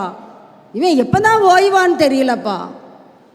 எப்போ பாரு ஆட்டுக்குட்டியானவருடைய கல்யாணன்றான். எங்கே கல்யாணம் வருது? நம்ம வேலையை பார்ப்போம், நம்ம பொழைக்கிறத பார்ப்போம். இங்கே சொல்லுகிறார்கள், போக்கு சொல்ல தொடங்குகிறார்கள். அதனுடைய ஃபஸ்ட்டு சிம்டம் அசட்டை. அசதியாக இருக்காதீங்க. கர்த்தர் சொல்லுகிற வார்த்தை, நீங்கள் அசந்து போகாதீங்க, சோர்ந்து போகாதீங்க. வருகிறார் என்று சொல்லுகிறவர் தாமதிக்கிறார்னா நம்முடைய ரட்சிப்பின் மேல் அவர் அக்கறை உள்ளவராக தான் அவர் தாமதம் பண்ணுகிறார். கொஞ்சம் யோசித்து பாருங்க. அவர் உடனே வந்துடுறார். ஒரு குரூப்பு எடுத்துக்கொள்ளப்படுது, நம்மெல்லாம் ஒரு சிலர் கைவிடப்படுகிறோம். வைத்து கொள்ளுங்க. அப்போ நம்ம என்ன சொல்லுவோம்? இவ்வளோ சீக்கிரம் வருவோன்னு நான் நினைக்கவே இல்லைங்க. சொல்லுவோமா? சொல்ல மாட்டோம். அதனால தான் உங்களுடைய என்னுடைய ரட்சிப்பின் வஸ்திரம் நாம் அதை இழந்து நிர்வாணிகளாய் காணப்படாதபடிக்குத்தான் கர்த்தர் என்ன செய்கிறார்? கொஞ்சம் டிலே பண்ணுகிறார். இன்னும் கொஞ்சம் பார்க்கலாம். இந்த சபை மனம் திரும்புதா என்று பார்ப்போம். இந்த சீயோன் குமாரத்தி நிர்விசாரத்திலிருந்து எழும்புகிறாளான்னு நான் பார்க்குறேன். கொஞ்சம் டைம் கொடுங்க. கொஞ்சம் ஒரு நாளிகை, ஒரு இமை பொழுது கொஞ்சம் விட்டு கொடுப்போம். அவர்களுக்கு சந்தர்ப்பம் கொடுப்போம். அப்படித்தான் கர்த்தருடைய வருகை தாமதமாகிறதே தவிர அவர் தாமதிக்கிறவர் அல்ல. ஆனால் சொல்லிக்கிட்டே இருப்பார். இந்த புலி வருது கதை மாதிரி சடார்னு ஒரு நாளிலே என்ன செய்து விடுவார்? வந்து விடுவார். அப்போது நம்ம எங்கே நிற்க போகிறோம்? எடுத்துக்கொள்ளப்படுகிற பட்டியலிலே நாம் இருக்க போகிறோமா? அல்லது எங்கங்க நீங்கள்லாம் கைவிடப்பட்டீங்களா, நான் இங்கே தான் இருக்கேன் அப்படின்னு சொல்ல போகிறோமா? நாம் எந்த பட்டியலிலே இருக்க போகிறோம்? அசட்டை. இன்னைக்கு ஆவிக்குரிய காரியங்களிலே எவ்வளவு அசரத்தை பாருங்கள்.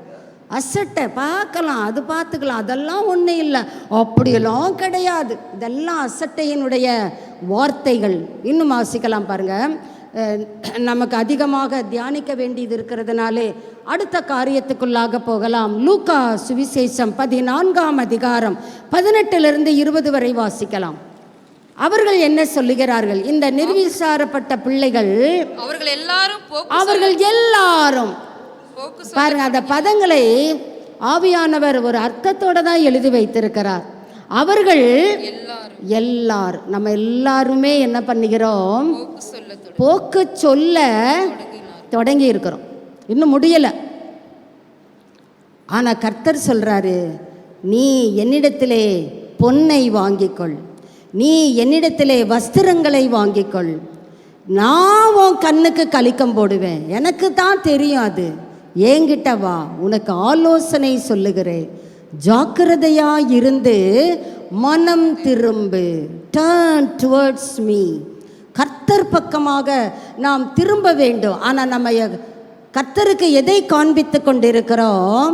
நம்முடைய முதுகை காண்பித்து கொண்டிருக்கிறோம். வாசிக்கலாம் பாருங்க. போக்கு சொல்ல தொடங்கினார்கள். ஒருத்தன் சொல்றான், நான் இப்பதாங்க ஒரு வயலை வாங்கியிருக்கிறேன், அந்த வயலை நான் கட்டாயமாய், அகத்தியமாயினா கட்டாயமாய் நான் அவசியமாக போகணும். சில வாகனங்களிலே பார்க்கிறோம், அவசரம் அவசியம், உடனே என்ன பண்ணுவாங்க, வழி விட்டுருவாங்க. அந்த மாதிரி ஐயா சொல்றார், அவசரம் சும்மா கர்த்தரை தேடுன்னு சொல்லிக்கிட்டு இருக்காது, இது எனக்கு அவசியம். ஏன்? வயலை வாங்கியிருக்கிறேன், நான் அதை போய் என்ன செய்ய வேண்டும்? பயிரிட வேண்டும் கூட இல்லை, பார்க்க தான் வேணும். என்னை என்ன செஞ்சிருங்க? அப்போ கர்த்தருடைய சத்தியத்தை அறிந்த குமாரத்தி, அந்த நிர்விசாரத்தை இவங்க கரெக்டாக சொல்கிறாங்க, மன்னிச்சுக்கோ, சாரி சாரி. இன்னைக்கு அது எளிதிலே பயன்படுத்தப்பட்டு கொண்டிருக்கிற ஒரு பதம், சாரி. என்ன சாரி? என்னை மன்னிக்கும்படி I humbly request you to forgive me, வேண்டிக் கொள்ளுகிறேன். அப்படி கேட்டால் ஓகே ஆயிடுவோம்? கொஞ்சம் யோசித்து பார்ப்போம். நாம் எப்படி போக்கு சொல்ல தொடங்கி இருக்கிறோம். அடுத்தவர் வர்றாரு, அவர் என்ன சொல்றாரு? 5 ஏர் மாடு, 10 மாடு வாங்கியிருக்கேன், 1 2 எடுத்து சொல்றதுக்கு 10 மாடுங்க, சும்மா இல்லை. அந்த 10 மாட்டையும் நான் என்ன பண்ணணும்? டெஸ்ட் பண்ணி தானே வாங்கணும். சந்தையில் நாளைக்கு வராது சந்தை, அதனால் இன்றைக்கே நான் போய் என்ன பண்ணணும்? அதை டெஸ்ட் பண்ணி நான் வாங்க போகிறேன். அதனால் சாரி, அதனால் நான் என்ன செய்ய முடியாது? உண்மை தேடுறதுக்கெல்லாம் முடியாது, கல்யாணத்துக்கு வர்றதுக்கெல்லாம் எனக்கு முடியாது. இதை நான் போகணும், என்னை என்ன பண்ணிச்சுக்கோங்க? மன்னிச்சுக்கோங்க. மன்னிப்பு கேட்கறது ரொம்ப லகு தானே. அடுத்து வாசிக்கிறோம். அடுத்தவர் என்ன சொல்லுகிறார்? பெண்ணை விவாகம் பண்ணினேன், அதனால் இவரே சொல்லுகிறார். என வேதத்திலே பழைய ஏற்பாட்டிலே கர்த்தர் சொல்லுகிறார், ஒரு புதிதாய் ஒரு பெண்ணை கொண்டாயானால், கண்டாயானால் பதத்திற்கு அர்த்தம் மாறுபடும். இன்னைக்கு கண்டாயானால்ன்ற லிஸ்டில் தான் பையன்கள் போய்கொண்டு இருக்கிறார்கள். ஆனால் பெண்ணை கொண்டாயானால் நீ சற்று என்ன பண்ணலாம்? உன் இளவயதின் மனைவியோட மகிழ்ந்திரு. கர்த்தர் எல்லா இடத்துலையுமே நீங்கள் அனுபவிக்கிறதுக்குத்தான் அனுமதிக்கிறார்.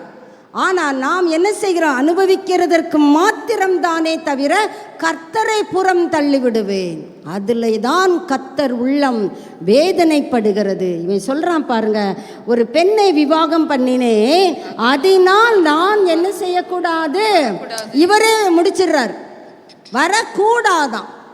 ஏன்னா பைபிளில் அப்படி சொல்லியிருக்குல்ல, உனக்கு ஒன்றுமே தெரியலை, ஒழுங்கா வேதத்தை படி போ அப்படின்னு போக்கு சொல்ல தொடங்கினார்கள். இந்த பட்டியலிலே இவர்கள் சொல்லுகிற காரியங்களின் தாற்பயம் என்னவென்றால் நிர்விசாரம். இதெல்லாம் எனக்கு முக்கியம், அதுதான் முக்கியம், இது அப்புறம் பார்த்துக்கலாம், இதுதான் எனக்கு தேவை, எனக்கு இதுதான் முக்கியம், வயல் தான் முக்கியம், மாடு தான் முக்கியம், நான் பெண்ணை கல்யாணம் பண்ணியிருக்கோம்ல, அதனால என்னால் என்ன செய்ய முடியாது? வர முடியாது. தெரிஞ்சுக்கோ, போக்கு சொல்ல தொடங்குகிறதனுடைய காரியம் என்னவென்றால் அசட்டை. நம்ம இல்லை இன்னைக்கு அநேகர் அசட்டையில் தானே இருக்கிறோம்.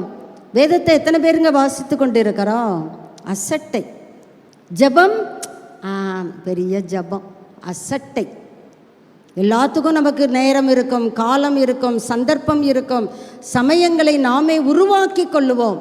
ஆனால் கர்த்தருடைய காரியங்களுக்கு மாத்திரம் அசட்டை. இதை வேதம் ஆமோதிக்குமா நிராகரிக்குமா? உங்கள் சாய்ஸ். கர்த்தர் இப்பொழுது சொல்லுகிறார், இந்த காம்ப்ளசன்சி, இந்த நிர்விசாரம் நல்லதா கெட்டதா? இதிலே நீங்கள் இப்பொழுது வரைக்கும் கேட்டுக்கொண்டதிலே நீங்கள் எந்த வகையிலே காணப்படுகிறீர்கள்? அதிலே நீங்கள் உங்களை திருத்திக் கொள்ள வேண்டும். 2 கொரிந்தியர் 13:5 பார்க்கிறோம், நீங்கள் விசுவாசம் உள்ளவர்களா என்று உங்களை நீங்களே சோதித்து பாருங்கள். உங்களுக்கு நீங்களே டெஸ்ட் வச்சுக்கோங்க, பரீட்சித்து பாருங்கள். இயேசு கிறிஸ்து உங்களுக்குள் இருக்கிறார் என்று உங்களுக்கே தெரியலையா? நீங்கள் பரீட்சைக்கு நில்லாதவர்களா இருந்தா உங்களுக்கு தெரியாது. இப்போ ஆண்டவர் கேள்வி கேட்கிறார், உங்களிலே எத்தனை பேருக்குள்ளாக இயேசு கிறிஸ்து இருக்கிறார்? ஒரு கரம் கூட தூக்கலை பார்த்தீங்களா? இயேசு கிறிஸ்து எனக்குள்ளே இருக்கிறார். எத்தனை பேர் சொல்ல முடியும்? பரீட்சைக்கு நில்லாதவர்களாக இருந்தா நீங்கள் அறியீர்கள். இப்போ இந்த நிர்விசாரம் நல்லதா கெட்டதா? நல்லது என்று வாதிடுவோர் சிலர். நாம் இங்கே பட்டிமன்றம் நடத்த வரவில்லை. இப்படியும் தான் அப்படியும் தான் என்று அங்கே தலைவர் முடிவு சொல்லுவார். இப்படித்தான் அப்படின்வார். இல்லாவிட்டால் சொல்வார் இப்படியும் இருக்கலாம், தவறில்லை, முடிப்பார். அப்படி நாம் வாதிக்கிறதற்கு இந்த இடத்திற்கு வரவில்லை. இப்படித்தான் வாழ வேண்டும் என்று நம் கரங்களில் கொடுக்கப்பட்டிருக்கிற பரிசுத்த வேதம் நமக்கு ஒரு மார்க்கம். அந்த மார்க்கம் ஜீவனுள்ள மார்க்கம். அந்த மார்க்கத்திலே தான் நாம் போக வேண்டும். அந்த மார்க்கத்திலே போகிறவர்களுடைய பெயர்கள் தான் ஜீவ புஸ்தகத்திலே எழுதப்படும். ஜீவ புஸ்தகத்திலே பெயர் எழுதப்பட்டவர்களாக காணப்படாதவர்கள் எவர் அவர்களே நித்திய நரகத்திலே தள்ளப்படுவார்கள். இப்பொழுது நாம் நம்முடைய நிர்விசாரத்தை நாம் அனலைஸ் பண்ணி கொண்டிருக்கிறோம். நாம் தள்ளப்படுகிற பட்டியலிலே காணப்படுவோமா அல்லது ஏற்றுக்கொள்ளப்படுகிற பட்டியலிலே நம்முடைய பெயர் காணப்படுமா? ஆக சுருங்க சொல்ல வேண்டுமானால் நிர்விசாரம் பயங்கர ஆபத்து நிறைந்த ஒரு சாயல். நம்முடைய வாழ்க்கையில் நிர்விசாரம் இருக்கும் என்றால் அது நம்ம எங்கே கொண்டு வந்துவிடும்? அந்த இடத்திலிருந்து நீங்கள் எதா மாறுவீர்கள் என்றால், ஆண்டவர் நமக்கு ஒரு பெயரை அழைக்கிறார். நீதிமொழிகள் அந்த பெயரை நல்லா பார்க்க முடியும். கர்த்தர் அதிலெல்லாம் சங்கடப்படவே மாட்டார். நீதிமொழிகள் 6:6 வாசிக்கலாம். நமக்கு ஒரு பெயரை அங்கே கர்த்தர் கொடுக்கிறார். போதும். அதிலிருந்து நீங்கள் ஒரு 11 வசனம் வரைக்கும் நீங்கள் நோட் பண்ணிக்கங்க. கர்த்தருடைய பார்வையிலே நிர்விசாரம் நம்முடைய வாழ்க்கையிலே காணப்படும் என்றால் அந்த நிர்விசாரம் நம்ம எங்கே கொண்டு தள்ளுமா? சோம்பலுக்குள்ளாக தள்ளும். பார்த்துக்கலாம், அப்புறம் பார்க்கலாம், பிறகு பார்க்கலாம், நாளைக்கு போகலாம். பைபிள் தானே, என் கையில் பைபிள் இருக்கு, நான் வாசித்துக்கிடுவேன். எனக்கு எப்போ நேரம் கிடைக்குதோ அப்போ வாசிப்பேன். எனக்கு தெரியும் எப்போ வாசிக்கணும்னு எனக்கு தெரியும். இதெல்லாம் சோம்பேறியினுடைய வார்த்தைகள். சோம்பேறியே கர்த்தர் அழைக்கிறார். நான்லாம் சொல்லலை, உங்களை யாரையுமே நான் சோம்பேறினே சொல்ல மாட்டேன். ஏன்னா அவ்வளவு பிஸி பீப்புள். சுறுசுறுப்பின் சிகரங்கள் தான் இங்கே அமர்ந்திருக்கிறோம். விவரமான சுறுசுறுப்பு. எதுக்கு முக்கியத்துவம் கொடுக்கணும்? ஓடிடுவோம் சுறுசுறுப்பாக. உங்களை பார்த்து சோம்பேறின்னு சொல்ல முடியாது. ஆனால் நிர்விசாரமான குமாரத்திகளுக்கு கர்த்தர் வைக்கிற பெயர் சோம்பேறி. நீ எவ்வளவு நேரம் படுத்திருப்பாய்? நீங்கள் அதை தொடர்ந்து வாசித்து பாருங்கள். நம்முடைய கேரக்டர் பாதி அங்கே உட்கார்ந்துருக்கும். இப்போ நீதிமொழிகள் 24க்கு வருவோம். 30 படிக்கலாம் பாருங்க. பாருங்க, வயலும் திராட்சை தோட்டமும் அங்கே சீயோன் குமாரத்தியின் கைகளிலே கொடுக்கப்படுகிறது. ஆனால் இந்த நிர்விசாரத்தினுடைய அடுத்த கட்டமான சோம்பலுக்குள்ளாக நாம் தள்ளப்படுகிறதுனாலே அந்த வயலும் அந்த திராட்சை தோட்டமும் எப்படி இருக்குது? முள்ளுக்காடு. ஆனால் நம்ம கையில் கர்த்தர் கொடுக்கும்போது அந்த ரட்சிப்பு எப்படி இருந்ததுங்க? நல்லா இருந்துச்சு, செழிப்பாக இருந்தது. நீங்கள் ஏசாயா 5ஆம் அதிகாரத்தில் வாசித்து பாருங்க. ஒரு திராட்சை தோட்டத்தில் உங்களை நட்டு வைத்தேன், சுற்றிலும் உங்களுக்கு ஃபென்ஸு போட்டேன், நடுவில் இருக்கிற கற்களை எல்லாம் தகர்த்து போட்டேன், நான் நல்லா தண்ணி பாய்ச்சினேன், உரம் கொடுத்தேன், காத்திருந்தேன், நல்ல பழம் கொடுப்பேன், ஆலையையும் நட்டு வச்சிருந்தேன், ரசம் புளிஞ்சிடலான்னு. ஆனால் நீ கொடுத்த பழம் யூதாஸ்காரியோத்து மாதிரி கசப்பான பழங்களை தந்தது. இப்போ அதே தான் இங்கேயும் நிலைமை. முள்ளுக்காடு, நிலத்தின் அந்த பூமியே தெரிலங்க. காஞ்சொரினா உட்காந்த உடனே ஒரு முள்ளு குத்தும் பார்த்துருக்கீங்களா? எழுந்திரிச்சு வெளியே வந்தால் தட்டிக்கிட்டே இருக்க வேண்டிய வேலை தான். சில நேரம் வீட்டுக்கு வந்தால் கூட அந்த முள் அந்த வஸ்திரத்தில் ஒட்டி கொண்டு இருப்பதை உணர முடியும். குத்தும், நறுக்குன்னு குத்தும். அதெல்லாம் மெல்லெல்லாம் குத்தாது. இப்போது இந்த சோம்பேறியுடைய வயலும் திராட்சை தோட்டமும் முள்ளுக்காடு காஞ்சொரி மூடி போய் கிடக்கு. அதிலுடைய காம்பவுண்டு வாலெல்லாம் நல்ல கற்களினாலே கட்டப்பட்டிருந்த மதில் இப்போ எப்படி கிடக்கு? சோம்பலினாலே இடிந்து கிடக்கிறது. நிறைய தேவ பிள்ளைகள் சோம்பலினாலே நம்முடைய வீடுகளிலே அலங்கோலம், நம்முடைய வீடுகளிலே நம்முடைய கிரியைகள் அலங்கோலம், நம்முடைய வார்த்தைகளில் அலங்கோலம். கர்த்தருக்கு மகிமை தர வேண்டிய நபர்களாகிய த சீயோன் குமாரத்தை கர்த்தருக்கு வேதனை தானே கொடுக்கிறது. காரணம், அதன் கற்சுவர் இடிந்து கிடந்தது. இன்னும் வாசிக்கலாம். நீதிமொழிகள் 10ஆம் அதிகாரம் 4ஆம் வசனம். சோம்பர் கையால் வேலை செய்கிறவன் ஏழையாவான். சோம்பல் தான் நீ பார்க்க வேண்டிய வேலையை பார்க்காம பார்க்க வேண்டாத வேலையை பார்த்தா ஏழையாவான். அது எப்படிங்க? சோம்பர் கையால் அவன் வேலை தானங்க செய்கிறான், அப்புறம் எப்படிங்க அவன் ஏழையாவான்? எந்த வேலையை செய்ய வேண்டுமோ அதிலே சோம்பல் பட்டு விடுகிறோம். எந்த வேலை வேண்டாமோ அதை மும்முரமாக ஈடுபட்டு அந்த வேலையிலே நம்முடைய முழு கவனத்தை கொடுத்து விடுகிறோம். ஆண்டவர் சொல்லுகிறார், சோம்பர் கையால் நீ வேலை செஞ்சேனா ஏழையாவ, பதிலாக நீ சுறுசுறுப்பாய் இருந்தேனா உன் கையே என்னத்தை கொடுக்கும்? செல்வத்தை உண்டாக்கும். இன்னும் வாசிக்கலாம். நீதிமொழிகள் 12ஆம் அதிகாரம் 27ஆம் வசனத்துக்கு வருவோம். சோம்பேறி தான் வேட்டையாடி பிடித்ததை அவன், இது ரொம்ப மோசம் இல்லைங்க. வேட்டையாடுற அளவுக்கு அவனுக்கு ஆசை இருந்தது, பலன் இருந்தது, நேரம் இருந்தது, சுறுசுறுப்பு இருந்தது. ஆனா வேட்டையாடி பிடித்ததை சமைக்கிறதுக்கு அவனுக்கு என்ன இல்லை? சோம்பல். நிறைய பேர்களிடத்திலே இந்த சாயலை பார்க்க முடியும். வேட்டையாடி கொண்டு வந்ததை நான் சம்பாதிச்சு தான் கொண்டு வர முடியும், அது செய்யக்கூடாதா? அந்த குரல் ஒவ்வொரு குடும்பத்திலும் எதிரொலிக்கிறது தானே. இதை நீ செய்யக்கூடாதா, செய்யப்படாதா? அப்போ வேட்டையாடி பிடித்ததை சமைப்பதில்லை, ஆனால் ஜாக்கிரதையுள்ளவனுடைய பொருளோ அது கொஞ்சம்தான். அவன் விஜிலண்டாக இருந்து அந்த பொருளை பத்திரப்படுத்துகிறான், பதனப்படுத்துகிறான். அவன் திரவிய சம்பன்னனாக மாற முடியுமே. இன்னும் வாசிக்கலாம் பாருங்கள். இந்த சோம்பலை குறித்து நம்ம தியானிக்க வேண்டும் என்றால் நமக்கு எல்லாருக்கும் நல்லாவே தெரியும்.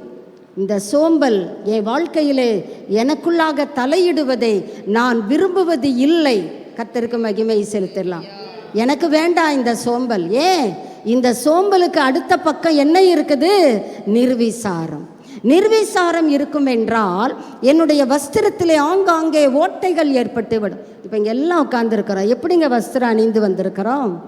புதுச்சு புச்சு அப்படி தானே சொல்கிறோம். புதுசுங்க, காலையில் தாங்க தச்சு போட்டு வந்திருக்கேன். இன்னுங்க யாராவது ஒரு ஓட்டை லேசாக கிழிசல் போட்டு வந்துட்டேன், கிழிஞ்சிருக்கு சொல்கிறோம் தானே. இதிலே கவனம் செலுத்துகிறோம். நம்முடைய ஆவிக்குரிய ரட்சிப்பின் வஸ்திரத்திலே எத்தனை கிழிசல்கள், எத்தனை ஓட்டைகள், சற்று சிந்தித்து பார்ப்போம். ஆண்டவரே, நான் உம்மிடத்திலே எதுக்கு வந்திருக்கிறேன்? என் நிர்வாணமாகிய அவலட்சணம் தோன்றாதபடிக்கு உம்மிடத்திலே வெண் வஸ்திரங்களை வாங்கிக் கொள்ள. வெண் வஸ்திரனா ஒயிட் கார்மெண்ட்ஸ் அல்ல, holiness. Holiness and the Lord. கர்த்தருக்கு பரிசுத்தம். நம்ம நெத்தியில் பார்த்த உடனே தெரியணும். உங்கள் நெத்தியை பார்க்குற இன்னொருத்தர் சொல்லுவாங்களா இவங்கெல்லாம் கர்த்தருக்கென்று பிரித்தெடுக்கப்பட்டவர்கள்? சொல்ல முடியுமா? உலகத்தின் வேஷங்கம் பார்த்த உடனே தெரிஞ்சிச்சுன்னா அப்புறம் எப்படி நம்மை அவர்கள் வேறு பிரிக்கப்பட்டவர்கள் என்று நிதானிப்பார்கள்? பார்த்த உடனே தெரியணும் தானே, தோற்றமே காண்பிக்க வேண்டும் தானே. ஆனால் தோற்றம் உலகமாக இருக்குமா? அவங்க மனசுக்குள்ளே இயேசுவை வைத்து கொள்ளுவேன். அது சீயோன் குமாரத்தையின் சாயல் அல்லவே. 1 கொரிந்தியர் 10ஆம் அதிகாரம் 12வது வசனத்திலே இன்னும் ஒரு சில மக்கள் இருக்கிறார்கள். நான்லாம் நிற்பேங்க, கர்த்தருக்காக நிற்பேன். இப்படி இருக்க தன்னை நிற்கிறேன் என்று நீ நிற்கல. நீ என்னதான் செய்கிற? நீ யோசிக்க தான் செய்கிற. நீ நிற்கலன்றத கர்த்தர் சொல்லுகிறார். ஆனால் நீ என்ன நினைக்கிற? நான் நிற்கிறேன்னு நினைக்கிறேன். எண்ணுகிறவன் சரி பரவாயில்ல எண்ணிக்கோ. விழாதபடிக்கு. எச்சரிக்கையாயிருக்க அப்ப விழக்கூடிய வாய்ப்புகள் உனக்கு பக்கத்திலே இருக்கு, உங்க பக்கத்திலே இருக்கு. கொஞ்சம் சைடில் திரும்பி பாருங்க, இருக்கு. ஆவிக்குரிய கண்களினாலே நீங்க பார்க்க கற்றுக்கொள்ள வேண்டும். வலது இடது பக்கம் நீங்கள் விழுவதற்கு ஏதுவான ஏதுக்கள் அநேகம் உண்டு. கர்த்தர் சொல்றாரு, நான் நின்றுவேன், நான் யாராக்கும். அப்படியா? நீ விழாதபடி நீ என்ன பண்ணு? எச்சரிக்கையாயிரு. இந்த சோம்பல் நம்மை வஞ்சகத்திற்குள்ளாக கொண்டு சென்றுவிடும். நான் நிற்கிறேங்க, நான் கரெக்டாக போயிடுவேங்க, அப்படி சுய பலத்தை சார்ந்து கொள்ளும் பொழுது நாம் விழுவதற்கான வாய்ப்புகள் நமக்கு பக்கத்திலே இருக்கிறது என்பதை நாம் சற்றும் மறந்துவிட வேண்டாம். ஆண்டவர் தொடர்ந்து நம்மை எச்சரிக்கிறார். நாம் எதிராளியினால் வஞ்சிக்கப்பட்டு விடுவோம். 1 பேதுரு 5:8 அப்படித்தானே சொல்லப்படுகிறது. தெளிந்த புத்தியுள்ளவர்களாயிருங்க, விழித்திருங்க, ஏன் பிசாசு உங்களை விழுங்கலாமோ என்று வகை தேடிக்கிட்டு இருக்கிறான். நீங்க சொல்றீங்க, ஏன்பா தேடுற, நானே வந்து வலையில விழுந்துக்கிறேன். அப்படியா? இல்லைங்க, நீங்க பிசாசின் வஞ்சகத்திற்குள்ளே தள்ளப்பட்டு விடாதபடிக்கு தான் கர்த்தர் உங்களோடு தொடர்ந்து பேசிக்கொண்டிருக்கிறார். இந்த நிர்விசாரம் நமக்கு என்ன ஆபத்தை தரும்? இது மகா ஆபத்து, அப்படித்தானே நம்ம கேட்குறோம். என்ன ஆபத்தை தந்துவிடும்? அதில் என்ன இருக்கு? அதெல்லாம் ஒன்றும் கிடையாது. அப்படிப்பட்டவர்களுக்கு வேதம் என்ன சொல்லுகிறது பார்க்கலாம். எபிரேயர் 5ஆம் அதிகாரம் 12வது வசனத்துக்கு வருவோம். காலத்தை பார்த்தால் போதகராய் இருக்க வேண்டிய உங்களுக்கு தேவனுடைய வாக்கியங்களின் மூல உபதேசங்களை மறுபடியும் உபதேசம். என்ன ஆபத்துனா, 15 வயது பிள்ளை பால் குடிக்குது. பால் குடிக்கிறது தப்பா? தப்பா ரைட்டா? பால் குடிக்கிறது நல்லது தானே, உங்கள் சர்ச்சிலையும் கொடுக்குறீங்க தானே, குடிச்சிட்டு தானே போகிறோம். ஆனால் காலத்தை பார்த்தால் நம்மெல்லாம் எப்படிங்க இருக்கணும்? எகிப்திலிருந்து புறப்பட்ட யாவரும் ஊழியக்காரரே, காலரை தூக்கி விட்டுக்கணும். கர்த்தர் சொல்வார், பார்த்து அப்படின்வார். காலத்தை பார்த்தால் நீ என்ன பண்ணணும்? வெளியே போய் ஆத்துமாக்களை சம்பாதித்து கொண்டு வர வேண்டும். உன்னுடைய ரட்சிப்பை மற்றவர்களுக்கு பகிர்ந்து கொள்ள வேண்டும். நீ வெளியே போய் என்ன பண்ணிக்கிட்டு இருக்கிற? காலத்தை பார்த்தால் நீ இன்னும் எப்படி இருக்கிற? Feeding bottle Christians.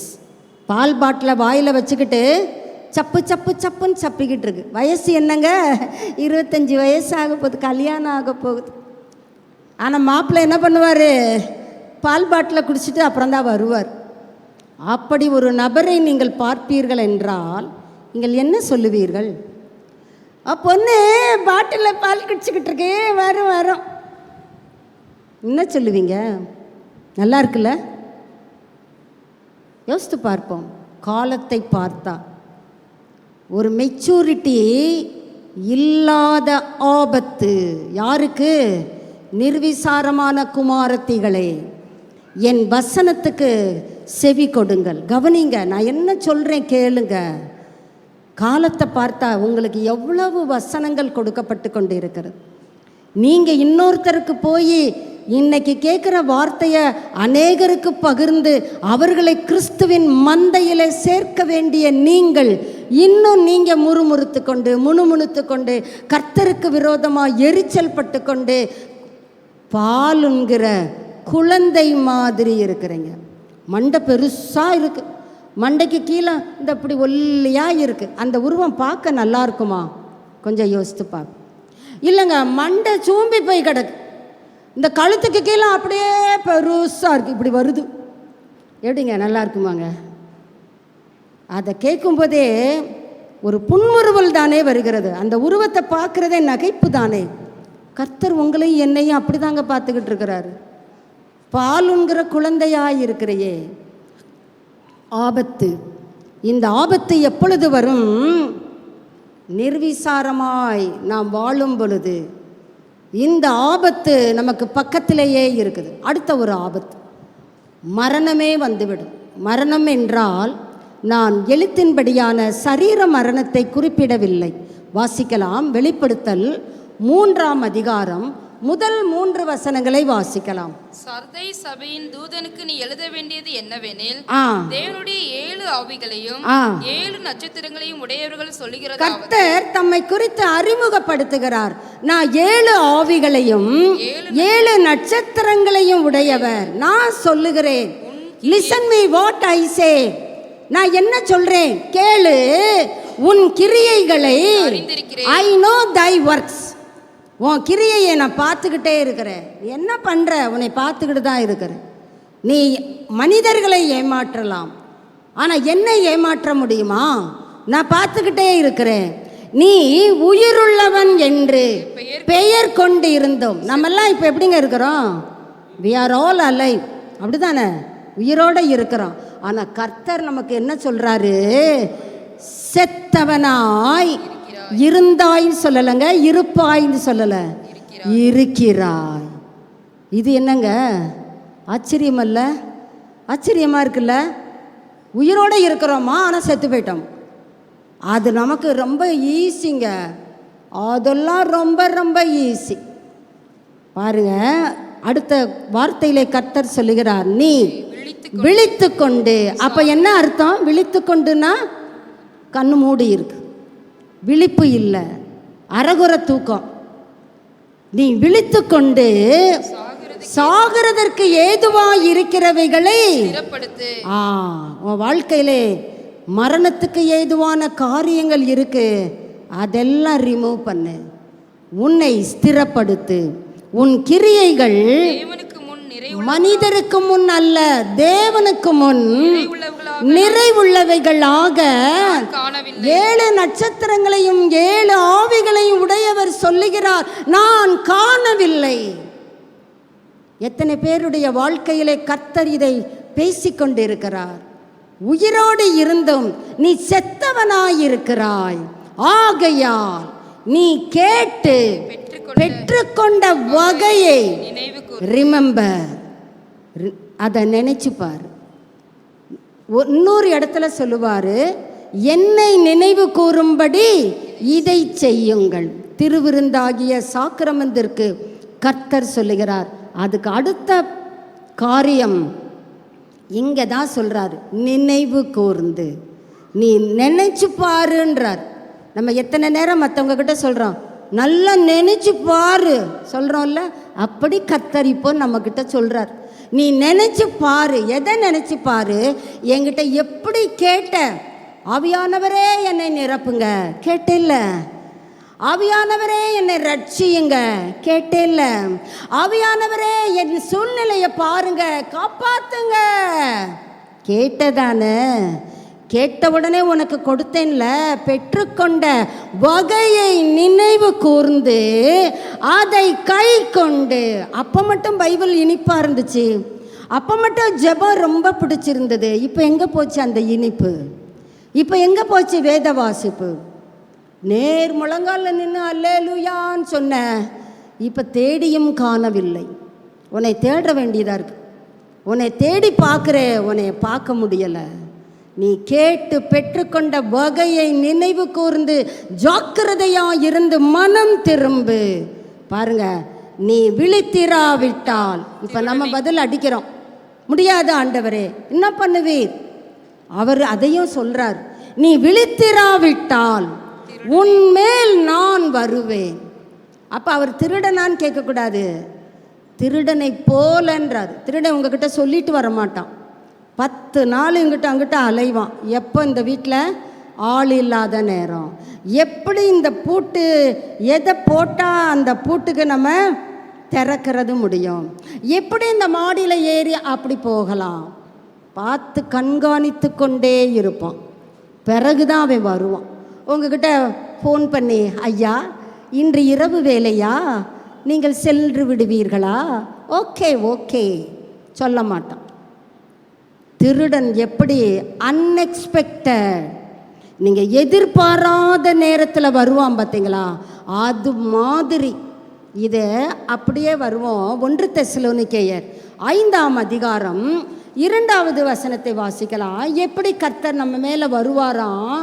இரவிலே திருடன் வருகிற விதமாய் கர்த்தருடைய நாள் வரும் என்று நீங்களே நன்றாய் அறிந்திருக்கிறீர்கள். தொடர்ந்து சமாதானமும் சௌக்கியமும் உண்டு என்று அவர்கள் சொல்ல. எனக்கு எல்லாம் இருக்கு, நான் திரவிய சம்பன்னன், எனக்கு ஒரு குறையும் இல்லை, நான் சமாதானமா இருக்கிறேன், நான் சௌக்கியமா இருக்கிறேன். அப்படி சொல்லும் போது வேதனை வருகிறது போல சடுதியாய் அடிக்கடி கடிந்து கொள்ளப்பட்டும் தன் பிடரியை கடினப்படுத்துகிறவனுக்கு அழிவு எப்படி வருமா? சடுதியாய், சடன்லி, சடுதியாய். அததான் வெளிப்படுத்தல் 3ஆம் அதிகாரம் 3வது வசனத்திலே கர்த்தர் சொல்றார், நான் உன்மேல் வருவேன், நீ கவனமாயிரு, விழிப்பாயிரு, ஜாக்கிரதையாயிரு. எப்படி இந்த நிர்விசாரத்தை நான் மேற்கொள்ளுவது? இந்த நிர்விசாரம் என் வாழ்க்கையிலே நான் நீக்குவேன் என்றால் கர்த்தர் எனக்கு என்ன தருவார்? ஒரு இடத்துல பேதுரு கேட்குறான், நாங்கள் எல்லாவற்றையும் விட்டு உமக்கு பின் வந்தோமே, எங்களுக்கு என்ன கிடைக்கும்? ரொம்ப நல்ல பேதுரு, நம்ம நினைக்கிற நினைவெல்லாம் அவரே சேர்த்து கேட்குறார். டேய் பேதுரு, என்ன லூஸ்தனமாலாம் கேட்குற? அப்படிலாம் கேட்கக்கூடாது, எதையுமே நீ எதிர்பார்க்க கூடாது. அப்படி கர்த்தர் சொல்லலை. இம்மையிலே நூறத்தனையா, மறுமையிலே நித்திய ஜீவன். அழகாக இயேசு அங்கே பேதுருவுக்கு பதில் கொடுக்கிறார். நான் இந்த நிர்விசாரத்தை இன்னிலிருந்து கிவ் அப் பண்ண போகிறேன், நான் விட்டுவிட போகிறேன். எத்தனை பேர் சொல்ல போகிறேன்? இனிமே எனக்கும் நிர்விசாரத்துக்கும் நோ கனெக்ஷன், எனக்கு வேண்டாம், நான் ஜாக்கிரதைப்பட போகிறேன். இருக்கிற இந்த கொஞ்ச காலத்திலே கர்த்தரை ஆர்வமாய் தேட போகிறேன். எத்தனை பேர் சொல்ல போகிறோம்? கர்த்தர் உங்கள் கரங்களை பார்த்து கொண்டு இருக்கிறார். நீங்கள் மனிதருக்கு முன்பாக உங்கள் கரங்களை உயர்த்தவில்லை, அப்படிதான் நீட்டினீங்க. அப்போ கர்த்தருக்கு நேராக பரல்மண்டலம், தூதர்கள், பரிசுத்தவான்கள் அங்கிருந்து பார்த்துக்கிட்டே இருக்கிறாங்க. வெரி குட், வெரி குட், அங்கே அப்ளாஸ் பண்ணுகிறார்கள். காரணம், உங்களுக்கு வரப்போகிற நன்மைகள் அவர்களுக்கு தெரியும். நிர்விசாரத்தை நான் கிவ் அப் பண்ண போகிறேன். எப்படி கிவ் அப் பண்ணலாம்? எனக்கு கொஞ்சம் கற்றுக் கொடுங்க ஆண்டவரே, ஏன் கூட நீங்கள் சொல்லுங்க ஆண்டவரே, உடனே நான் கீழ்ப்படிவேன். எத்தனை பேர் சொல்ல போகிறோம்? நான் கீழ்ப்படிவேன் ஆண்டவரே. வாசிக்கலாம், நமக்கு தெரிந்த வசனம்தான். இதையெல்லாம் நாம் அடிக்கடி மெமரைஸ் பண்ணி அறிக்கை செய்ய வேண்டும். 1 பேதுரு 5ஆம் அதிகாரம் 8வது வசனம், ஸ்டே அலர்ட். நிர்விசாரத்தை நான் எப்படி களைந்தெறிவது? நான் எப்பொழுதுமே கவனமாயிருக்க வேண்டும். எப்பொழுதுங்க? எப்பொழுதும். அந்த இம்முதாங்க பதில். எப்பொழுது நான் கவனமாயிருக்க வேண்டும்? ஸ்டே அலர்ட் ஆல்வேஸ், எப்பொழுதும். வாசிக்கலாம், தெளிந்த புத்தியுள்ளவர்களாய் இருங்கள், விழித்திருங்கள், ஏனெனில் உங்கள் எதிரிகளாகிய பிசாசானவன் கெர்ச்சிக்கிற சிங்கம் போல். அவன் எப்படிங்க வர்றான்? வகை பார்த்துக்கிட்டே வர்றான். அவனுடைய சகாக்கள் மீது அவனுக்கு வகை தேடணும்னு அவசியம் இல்லை. அதெல்லாம் they are all my captives. அவங்கெல்லாம் என் ஆட்கள், அவங்கள பற்றி நான் பயப்பட வேண்டிய அவசியமே இல்லை. அவங்க என்னுடைய பட்சத்திலே தான் அவங்க வேலை செய்வாங்க. ஆனால் இந்த இங்கே உட்காந்துருக்கு பார்த்தியா, இங்கே உட்காந்துருக்கு பாரு, இப்போ நிர்விசாரப்பட மாட்டேன்னு வேற கையை வேற தூக்கி பிடிச்சி, வா வா வெளியே வா, நான் உனக்கு வச்சிருக்கேன், வா வா வா, நான் வகை தேடி உன்னை பார்த்துக்கிட்டே இருக்கிறேன். இப்போ தாங்க நீங்கள் அலர்ட்டாக இருக்கணும், கவனமாக இருக்கவே, விழித்திரு. மனசில் எழுதி வச்சுக்கோங்க, ஆண்டவரே நான் அலர்ட்டாக இருக்கிறதுக்கு எனக்கு சொல்லி கொடுங்க ஆண்டவர். நானும் ஆண்டவர்கிட்ட அப்படி தான் கேட்பே இல்லை. காலையில் அப்படி கேட்டு ஜெபித்து விட்டு தான் உங்கள் மத்தியில் நிற்கிறேன். நான் தொடர்ந்து அப்படி தான் கேட்கவும் போகிறேன். நான் அலர்ட்டாக இருக்கவே மாட்டேங்கிறேன்ப்பா, என் மண்டையில் நானே கொட்டிக்கிறேன். எனக்கு அலர்ட்னஸை கற்றுக் கொடுங்க. கர்த்தர் போதிக்கிறவரை போல உங்கள் பக்கத்தில் இருந்து பி அலர்ட், பி அலர்ட். அங்கே எதிரி ரெடியாக நிற்கிறான், நீ கவனமாயிரு, கவனமாயிரு. அப்படி உங்கள் உள்ளத்திலே ஆவியானவர் உங்களை எச்சரிப்பார் என்றால் பயபக்தியோடு அலர்ட்டாக. நீங்களாம் யாருங்க? சோல்ஜர். ஆயுதம் அணிந்து, சர்வ ஆயுத வர்க்கத்தை அணிந்து கரெக்டாக நீங்கள் நின்னீங்கன்னா அவனை ஈஸியாக தள்ளிவிட முடியும். அவனை எளிதில் ஜெயிக்க முடியும். என்ன பண்ணுறது? நம்ம தொடர்ந்து வாசிக்கலாம். அடுத்த காரியம், நான் எப்படி அலர்ட்டாக இருப்பது? அந்த அலர்ட்டை கர்த்தர் நமக்கு வேதத்திலிருந்தே கற்றுக் கொடுப்பார். 139ஆம் சங்கீதம் 23, 24 வசனங்களை வாசிக்கலாம். 139ஆம் சங்கீதம் கடைசி 2 வசனங்கள். தேவனே, என்னை ஆராய்ந்து என் இருதயத்தை அறிந்து இந்த ஜெபத்தை எப்பொழுதும் செய்வோம் என்றால், எனக்கு கூட ஜெபிக்க தெரியாதுங்க. இந்த சங்கீதக்காரன் தாங்க எனக்கு ஜெபிக்கிறதுக்கா எப்படின்றத கற்றுக் கொடுக்கிற ஆசான். தேவனே, என்னை ஆராய்ந்து, எக்ஸாமின்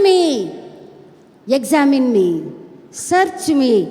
போங்க கூகுளில் போய் சர்ச் பண்ணுங்க. கர்த்தர் சொல்றாரு, இந்த சங்கீதக்காரன் ஆண்டவரிடம் ஜெபிக்கிறான், என்னை ஆராய்ந்து, என்னை சர்ச் பண்ணுங்க ஆண்டவர். எங்கேயாவது ஒற்றை கிடக்குதா, தூசி கிடக்குதா, ஆராய்ந்து என்னை என்ன செய்யுங்க, என் இருதயத்தை அறிந்து கொள்ளுங்க. என் இருதயம் பொல்லாப்பானது, கேடு உள்ளது. இந்த இருதயத்தை நானும் அறிந்து கொள்ளணும். என்னை அனலைஸ் பண்ணுறதுக்கு எனக்கு ஹெல்ப் பண்ணுங்க. என்னை சோதித்து மண்டையில் எழும்புகிற சிந்தனைகள். அதனால தான் 19ஆம் சங்கீதத்திலே அவன் சொல்கிறான் பாருங்க. அந்த வசனத்தை வாசிக்கலாம். 13, 14. 19ஆம் சங்கீதம் 13, 14. துணிகரமான பாவங்களுக்கு விலக்கி அவைகள் ஆண்டு கொள்ள ஒட்டாதிரும். அப்பொழுது எப்பொழுது அலர்ட்டாவே? அப்பொழுது ஆண்டவரே என்னை விலக்கி காத்துக்கிடுங்க. சில காரியங்களுக்கு கர்த்தரை அல்லாமல் நம்மால் ஒன்றும் செய்ய முடியாது. அவருடைய பலத்தை சார்ந்து கொள்ள வேண்டும். என் பலனாகிய கர்த்தாவே, I put my trust in thy holy awesome strength Lord. உம்முடைய பராக்கிரமத்தை நான் நம்பி சார்ந்து கொள்ளுகிறேன். நான் சார்ந்து கொள்ளுவது மட்டுமல்ல, யோவானை போல உம்மிலே சாய்ந்து கொள்ளுகிறேன். கர்த்தர் உங்க சிந்தனைகளை நீங்க அறிந்து கொள்வதற்கு உதவுகிறவர். அடுத்த வசனம், வேதனை உண்டாக்கும் வழி நம்ம இப்படி சொல்லலாம், உண்டுப்பா, உண்டோன்னு அவன் சொல்லலாம் சங்கீதக்கார். ஆனால் நம்ம இப்படி சொல்லலாம், உண்டு ஆண்டவர். உமக்கு வேதனை கொடுக்கிற வழிகள் என்கிட்ட உண்டுப்பா, அவைகளை பார்த்து என்ன செய்யும்? அந்த வழி வேணாம் ஆண்டவரே, நித்திய வழியிலே என்னை என்ன பண்ணுங்க, நடத்துங்க. இந்த ஜெபத்தை நீங்கள் செய்வீர்களானால் கண்டிப்பாக நான் சவாலாய் சொல்லுகிறேன், அலர்ட்டாக இருக்க முடியும்.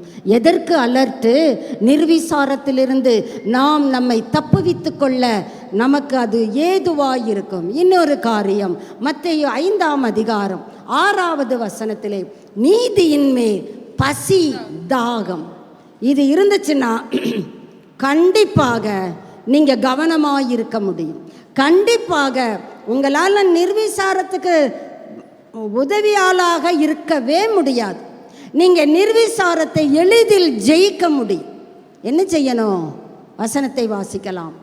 நீதியின் மேல் என்ன இருக்கணுங்க? என்ன இருக்கணும்? பசி. இப்போ நம்ம அப்படி தானே இருக்கிறோம். இப்போ விட்டா பா நேரம் எழுந்திரிச்சோம், பா பசிக்குதுப்பா. தாகம், பசியை கூட அடக்கிக்கிடலாம். தாகம் நம்முடைய உதடுகளை கூட என்ன பண்ணிடும்? காய்ந்து போக பண்ணும். நாக்கு சொருகி போயிடும். அப்போ நமக்கு என்ன தேவைப்படும்? ஐஸ்கிரீம் கொடுத்தா வாங்கிக்கிடுவோமா? கொண்டா எனக்கு தாகமாக இருக்குது, ஐஸ்கிரீம் கொடு. இல்லை தண்ணியை கொடு. ஆனால் ஐஸ்கிரீமை வாங்கி கையில் வச்சுப்போம், என்ன போயிடுமே. அதனால் அது ஒரு பக்கம் இருக்கட்டும். இப்போ ஐ நீட் வாட்டர், முதல்ல தண்ணியை கொடு. தாகம். ஆண்டவர் சொல்கிறாரு, இதுதாங்க உங்களை நீதியின் பாதையில் நடத்தும். நீங்கள் எவ்வளவு உங்கள் முழங்கால்களை முடக்குகிறீர்களோ உங்களை நீதியிலே கர்த்தர் நடத்துவார், ஆவியானவர் நடத்துவார். உங்களுக்குள்ளே இருக்கிற தாளந்துகளை எடுத்து உங்களை பயன்படுத்துவார். நீங்கள் சொல்லலாம், என்னை பண்படுத்தும் ஆண்டவரே, என்னை பயன்படுத்தும் ஆண்டவரே. எப்பொழுது? பசி தாகம் இருக்கும். நிறைய பேர் வேதத்தை வாசிக்கிறதே இல்லை. நிறைய பேருக்கும் ஜெபத்துக்கும் ரொம்ப தொலைவு. சில சொல்லுவாங்க, நான் டிஸ்டன்ட்டில் வச்சுக்கிடுவேன், இவங்களோடலாம் நான் பழகுவேன், ஆனால் பழக மாட்டேன், ஒரு டிஸ்டன்ஸ் மெயின்டைன் பண்ணுவேன். அது மாதிரி நம்ம ஜெபத்துக்கு என்ன செய்கிறோம்? டிஸ்டன்ஸ் வைத்து விடுகிறோம். வேத வாசிப்புக்கு என்ன பண்ணிக்கிறோம்? இன்னைக்கு தானே வாசித்தோம், அடுத்த வாரம் பார்த்துக்கலாம். இப்போ தானே வாசித்தோம், பிறகு எதுக்கு அந்த வசனத்தை வாசிக்கணும்? பசியும் தாகமும் இருந்தா பழைய சோறும் கருவாடும் அமிர்தமாக தான் இருக்கும். அப்படி தானே? அப்படி தானேங்க? என்னங்க அமைதியாக பார்க்குறீங்க? பழைய சோறை பார்க்காத ஆள் மாதிரி. பசியோடு இருந்தால் கசப்பான பதார்த்தங்களும் தித்திப்பாயிருக்கும். ஆனால் நம்ம என்ன பண்ணுறோம்? நல்லா ஃபுல் கட்டு கட்டிட்டு அங்கே என்ன பண்ணுகிறோம்? மிதிக்கிறோம். வேத வசனத்தை அசட்டை பண்ணுகிறோம், ஜெபத்தை அசட்டை பண்ணுகிறோம், பரிசுத்த ஆவியானவரை நிந்திக்கிறோம். அதுக்கு பெயர் தான் நிர்விசாரம். ஆக நான் எப்பொழுதும் அலர்ட்டாக இருக்க வேண்டும். நான் எப்பொழுதும் ஆண்டவரே என் இருதயத்தை நான் பார்க்க எனக்கு ஹெல்ப் பண்ணுங்க, என் இருதயத்தை ஆராய்ந்து பாருங்க, வேதனை உண்டாக்குகிற வழிகள் என்கிட்ட இருக்கு, என்னை நித்திய வழியிலே நடத்துங்க. கர்த்தர் கரத்திலே கொடுத்து விட வேண்டும். அது மட்டுமா? பசி தாகம் கப்பு கப்புன்னு பசிக்குதுங்க. பசி எடுத்தால் எல்லாத்தையும் என்ன பண்ணலாம்? வாரி சாப்பிட்டுக்கிடலாம். பசி அப்போ தான் அடங்கும். என்னத்தை சாப்பிடுவான்னு தெரியலை, கொண்டா எல்லாத்தையும். அந்த அளவுக்கு வேத வசனத்தை சேச்சுரேட் பண்ண வேண்டும், ஊறி திளைத்திருக்க வேண்டும். இப்படி நான் நிர்விசாரத்தை ஜெயிப்பேன் என்றால் கர்த்தர் ஒருபோதும் அவர் அநீதியுள்ளவர் அல்லவே. அவருடைய நாமத்திற்காக நீங்கள் காண்பிக்கிற அன்புள்ள பிரயாசங்களை அவர் நினைவு கூறுகிறவர், அதற்கேற்ற பிரதிபலன்களை உங்களுக்கு தருகிறவர். எபேசியர் 4ஆம் அதிகாரம் 15வது வசனத்திலே வாசிக்கிறோம், வளருகிறவர்களாயிருக்கும்படியாக. அந்த பதத்தை மாத்திரம் ஆவியானவர் உங்கள் முன்பாக வைக்கிறார். நாம் நிர்விசாரத்தை நம்மை விட்டு அகற்றும் பொழுது, எப்பொழுதும் ஜாக்கிரதைப்படும் பொழுது, எப்பொழுதும் ஜெப சிந்தனையில் இருக்கும் பொழுது, வேத வசனத்திலே பசியோடு தாகத்தோடு இருக்கும் பொழுது, நிர்விசாரத்திற்கும் நமக்கும் தொலைவு ஏற்பட்டுவிடும். இப்பொழுது கர்த்தர் சொல்லுகிறார், நீ வளர முடியும். வாசிக்கலாம். அன்புடன் சத்தியத்தை கை கொண்டு. நம்முடைய தலை யாருங்க? இன்னைக்கு யாரை பார்த்தலாமோ தலை தலைன்றாங்க. கிறிஸ்து தான் தலை. சீயோன் குமாரத்தியை பொறுத்தவரையிலும் யார் தலை? கிறிஸ்து. நாம் அவருடைய சரீரம். தலையாகிய கிறிஸ்துவுக்குள் எதுலெல்லாம் நீங்க வளரணும்? எல்லாத்துலையும். ரொம்ப நல்லா இருக்குல்லங்க. ஒரு சில பகுதியில் மட்டும் வளர்ந்து மீதி பகுதி வளர்ச்சி இல்லை என்றால் அது காண்பதற்கு விகாரமான தோற்றத்தை அல்லவா கொடுக்கும். கர்த்தர் அப்படி உங்களை வளர்க்கிறவர் அல்ல. எல்லாவற்றிலேயும் நீங்கள் எப்படி இருக்க முடியும்? வளருகிறவர்களாயிருக்கும்படி. வளர்ந்துட்டீங்க அப்படி சொல்லவில்லை.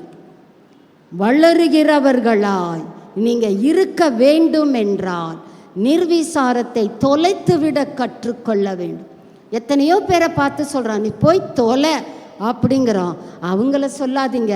உங்களை அலை கழிக்கிற நிர்விசாரத்தை, சோம்பலுக்கு நேராக நடத்துகிற நிர்விசாரத்தை, கர்த்தருடைய நியாய தீர்ப்புக்குள்ளாக கொண்டு வருகிற நிர்விசாரத்தை, உங்களை குறையுள்ளவர்களாக தேவ சமூகத்திலே நிறுத்துகிற இந்த நிர்விசாரத்தை பார்த்து நீங்க சொல்லுங்க, தொலை, போய் தொலைன்னு சொல்லுங்க.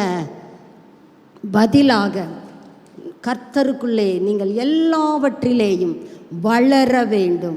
அப்படி கர்த்தர் என்ன செய்வார்? உதவி செய்வார். வளருகிறவர்களா இருக்கும்படியாக அப்படி செய்தார். எப்படி செய்தார்? நீங்க முந்தைய வசனங்களிலே வாசித்து அறிந்து கொள்ளுங்கள். நிர்விசாரம் வளருகிற பிள்ளைகளிடத்திலே பார்ப்பது அரிது அரிது அரிது. ஆனால் என் வாழ்க்கையில் நிர்விசாரம் இருக்கிறது என்றால் நாம் வளரவில்லை. இந்த காலை வேளையிலே கர்த்தருக்குள்ளே ஒரு தீர்மானம் எடுப்போம், நான் வளர வேண்டும். பிள்ளை பிறந்துச்சுன்னா அந்த பிள்ளை என்ன செய்யணும்? வளரணும். இல்லைன்னா பெற்றோர் எப்படியாய் வேதனைப்படுகிறார். அப்படித்தாங்க உங்களை நடத்துகிறவர்கள் உங்களிலே வளர்ச்சி இல்லை என்றால் மிகுந்த துக்கம் அடைகிறார்கள். அவர்கள் மாத்திரமல்ல, பரலோகமே கண்ணீர் வடிக்கிறது. இந்த தொலைந்து போன ஒரு ஆட்டை தேடி கண்டுபிடிக்கும் அளவும் ஜாக்கிரதையாய் தேடுகிற ஆண்டவர் உங்களை ஜாக்கிரதையாய் தேடிக்கிட்டே இருக்கிறார். நீங்கள் வளர வேண்டும். அடுத்து எபேசியர் 6:11, பிசாசின் தந்திரங்களுக்கு நீங்கள் எதிர்த்து நிற்கிறதற்கு உங்களுக்கு எது கிடைக்கும்? திராணி கிடைக்கும். இதை சொல்லும்போதே என் உள்ளம் களி கூறுகிறது. நம்ம நிறைய நேரங்களில் சாத்தானை பார்த்து தானே பயந்து போயிருக்கிறோம். கர்த்தர் இங்கே உங்களுக்கு அழகாக சொல்கிறாரு, அவனுடைய தந்திரங்களோட அவன் நேரம் உங்ககிட்ட வரமாட்டான், பக்கவாட்டு வழியாய் வருவான், தந்திரமாய் வருவான், கவர்ச்சியை காட்டி ஏமாற்றுவான். வஞ்சிக்கப்பட்டு விடாதபடி கவனமாயிருக்க வேண்டும். அவனுடைய தந்திரங்களோடு நீங்கள் என்ன பண்ணணும்? அட்ஜஸ்ட் பண்ணிக்கணும். இன்னைக்கு அப்படி தானே சொல்கிறாங்க, அட்ஜஸ்ட் பண்ணிக்கோ. இந்த அட்ஜஸ்ட்மெண்ட் என்கிற வார்த்தை திரைத்துறையிலிருந்து அடிமட்டத்தில் இருக்கிற துறை வரைக்கும் பேசப்படுகிற பதம். Adjustment, no adjustment in the spiritual realm. நீங்கள் பிசாசின் தந்திரங்களோடு அட்ஜஸ்ட் பண்ணக்கூடாது, ரெசிஸ்ட் பண்ணணும். எதிர்த்து உட்கார்ந்துடக்கூடாது. கால் வலிக்குது, இடுப்பு வலிக்குது, நிற்க வேண்டும். நீங்கள் உட்காந்துட்டிங்கன்னா அடுத்தவங்களை தள்ளுறதுக்கு அவன் ரெடி ஆகிடுவான். அவனை தள்ளணும்னா நீங்கள் நின்னாதான். நின்றுக்கிட்டு தள்ளுறது ஈஸியா, உட்காந்துக்கிட்டே தள்ளுறது ஈஸியா? நீங்கள் தான் சொல்லணும். நீங்கள் தானே ஜாம்பவான்கள், நீங்கள் தானே பலவான்கள். அப்போ பிசாசின் தந்திரங்களோடு எதிர்த்து நிற்கிறதற்கு உங்களுக்கு என்ன கிடைக்கும்? திராணி கிடைக்கும். இதை விட வேற என்னங்க ஆசீர்வாதம் வேணும்? வீடு வேணும், கல்யாணம் நடக்கட்டும், கல்யாணம் முடிஞ்சால் பிள்ளை வேணும், பிள்ளை பிறந்தால் அந்த பிள்ளை பள்ளிக்கூடத்தில் சேர்க்கணும், அதுக்கு நல்ல காசு வேண்டும். இது ஆசீர்வாதம் இல்லை, இது தேவை தேவை. ஆனால் ஆசீர்வாதம் பிசாசின் தந்திரங்களோடு நீங்கள் எதிர்த்து நிற்கிறீங்களா? That is a blessing. இன்னைக்கு மனு குலத்தின் கண்களை சத்துரு மறைக்கிறான். எது ஆசீர்வாதம்னே தெரிய மாட்டேங்குது. நிறைய வீடு வேணுமா? நீ எத்தனை 100 அறை உள்ள வீடாக இருந்தாலும், ஆனால் ஆசீர்வாதம் பிசாசின் தந்திரங்களோடு நீ எதிர்த்து நிற்கிறையான்னு பாரு. நிற்கலைன்னா தட் இஸ் அ கர்ஸ். இப்போ ஆண்டவர்கிட்ட தீர்மானம் பண்ணு, ஆண்டவரே நான் உங்கள் கூட சேர்ந்துக்கிறேன், பிசாசு கூட எதிர்த்து நிற்க போகிறேன். வளர்ந்தா பிசாசை எளிதில் என்ன செய்ய முடியும்? ஜெயிக்க முடியும். அப்போ நான் ஜெயிக்கலைன்னா நான் என்ன சொல்லுகிறேன்? நான் வளரலை. வளர்ச்சி, வளருகிறவர்களாக இருக்க வேண்டும். அடுத்த ஆசீர்வாதம் யோவான் 10:10, பரிபூரண ஜீவன். பரிபூரணமான எந்த ஒரு நன்மையும் உங்களுக்கு கிடைக்குதா? அறகுறையாய் கர்த்தர் உங்களுக்கு தருகிறவர் அல்ல. பரிபூரண நன்மை உண்டாக கட்டளையிடுவார். உபாகமத்திலே வாசிக்க முடியும். நானோ அவைகளுக்கு ஜீவன் உண்டாயிருக்கும், அது பரிபூரணப்படவும் வந்தேன். தலைகளை தாழ்த்தும். ஆண்டவரே, இவ்வளவு ஆசீர்வாதங்கள் இருக்குதே, நான் ஏன் ஆண்டவரை நிர்விசாரமாய் வாழணும்? இந்த நிர்விசாரத்தை இன்றிலிருந்து தொலை தெரிய போகிறேன். நம்மிலே எத்தனை பேர் தீர்மானிக்க போகிறோம்? ஆண்டவர் என்னோடு பேசினார். எத்தனை பேர் சொல்ல முடியும்? நான் மனித சத்தத்தை கேட்கவில்லை, கர்த்தருடைய சத்தத்தை கேட்டேன். கர்த்தர் என்னோடு இடைப்பட்டார். நன்றி சொல்லுவோமே. நாம் இருக்கிற இடங்களிலே நாம் எழுந்து நிற்போம். கர்த்தருக்கு கொடுக்கிற மரியாதை, கனம். நன்றி தகப்பனே, என் வாழ்க்கையிலே என்னை சீரழிக்கிற இந்த நிர்விசாரத்தை இன்றிலிருந்து நான் எரிந்து விட போகிறேன். நான் கவனமாயிருக்க போகிறேன். Help me Lord. என்னை அல்லாமல் உங்களால் ஒன்றும் செய்யக்கூடாது. வேதத்தை வாசிக்கணும்னு நினைக்கிறீங்களா? ஆண்டவரே எனக்கு ஹெல்ப் பண்ணுங்கப்பா. ஒரு சின்ன ஜெபத்தை பண்ணிட்டு நீங்கள் வேத புத்தகத்தை திறந்து படித்து பாருங்க. கர்த்தர் உங்களோடு அநேக வாக்குத்தத்தங்களோடு இடைபடுவார். உங்களுடைய குறைகளை, உள்ளத்தில் இருக்கிற அந்த இருதயத்தின் அடியில் இருக்கிற ஓட்ட உடசல்களை சுட்டி காட்டுவார். அவர் சுட்டி காட்டும் போது நம்ம இல்லைன்னு சொல்லிட முடியுமா? ஹல்லேலூயா, thank you Jesus. கர்த்தர் நமக்கு துணையாளர். சோர்ந்து போக வேண்டாம். ஐயோ, இந்த நிர்விசாரை என்னை வாட்டி வதைக்குதே. கர்த்தர் கொடுத்த ஆலோசனைகளை கவனமாய் கை கொள்ளுவோம். கர்த்தர் கரத்திலிருந்து வருகிற ஆசீர்வாதங்களை ஏராளமாய் சுதந்தரிப்போம். நம்ம கர்த்தர் பார்க்குற மாதிரி நம்மளை நாமே பார்ப்போம். எனக்கு ஒரு குறையும் இல்லை. ஆனால் கர்த்தர் சொல்றாரு, ஐயோ பாவம், நீ பரிதபிக்கப்படத்தக்கவன், எனக்கு எல்லாம் இருக்கு. கர்த்தர் சொல்றாரு, உனக்கு ஒண்ணுமே இல்லையே. நீங்க உங்க சத்தத்துக்கு செவி சாய்க்க போறீங்களா, இல்ல கர்த்தர் உங்களுக்கு சொல்ற வார்த்தைக்கு செவி சாய்க்க போறீங்களா? உன் தேவனாகிய கர்த்தருடைய சத்தத்தை கவனமாய் கேட்டு, கவனம். ஹல்லேலூயா. எனக்கு அந்த கவனத்தை தாங்கப்பா. கர்த்தருக்கு நேராக உங்க 2 கரங்களையும் உயர்த்தி, லார்ட் எனக்கு அந்த கவனத்தை தாங்கப்பா. அழ முடிந்தவங்க அழுங்க. வீணான காரியங்களுக்கெல்லாம் ஒப்பாரி வைக்கிறோம். ஆண்டவரே, என் நிர்விசாரத்தை நான் உணர்ந்து வெட்கப்படுகிறேன்.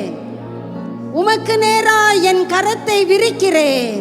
வறண்ட நிலத்தை போல என் ஆத்துமா உம்மேல் தாகமாயிருக்கிறது. ஹல்லேலூயா, ஹல்லேலூயா.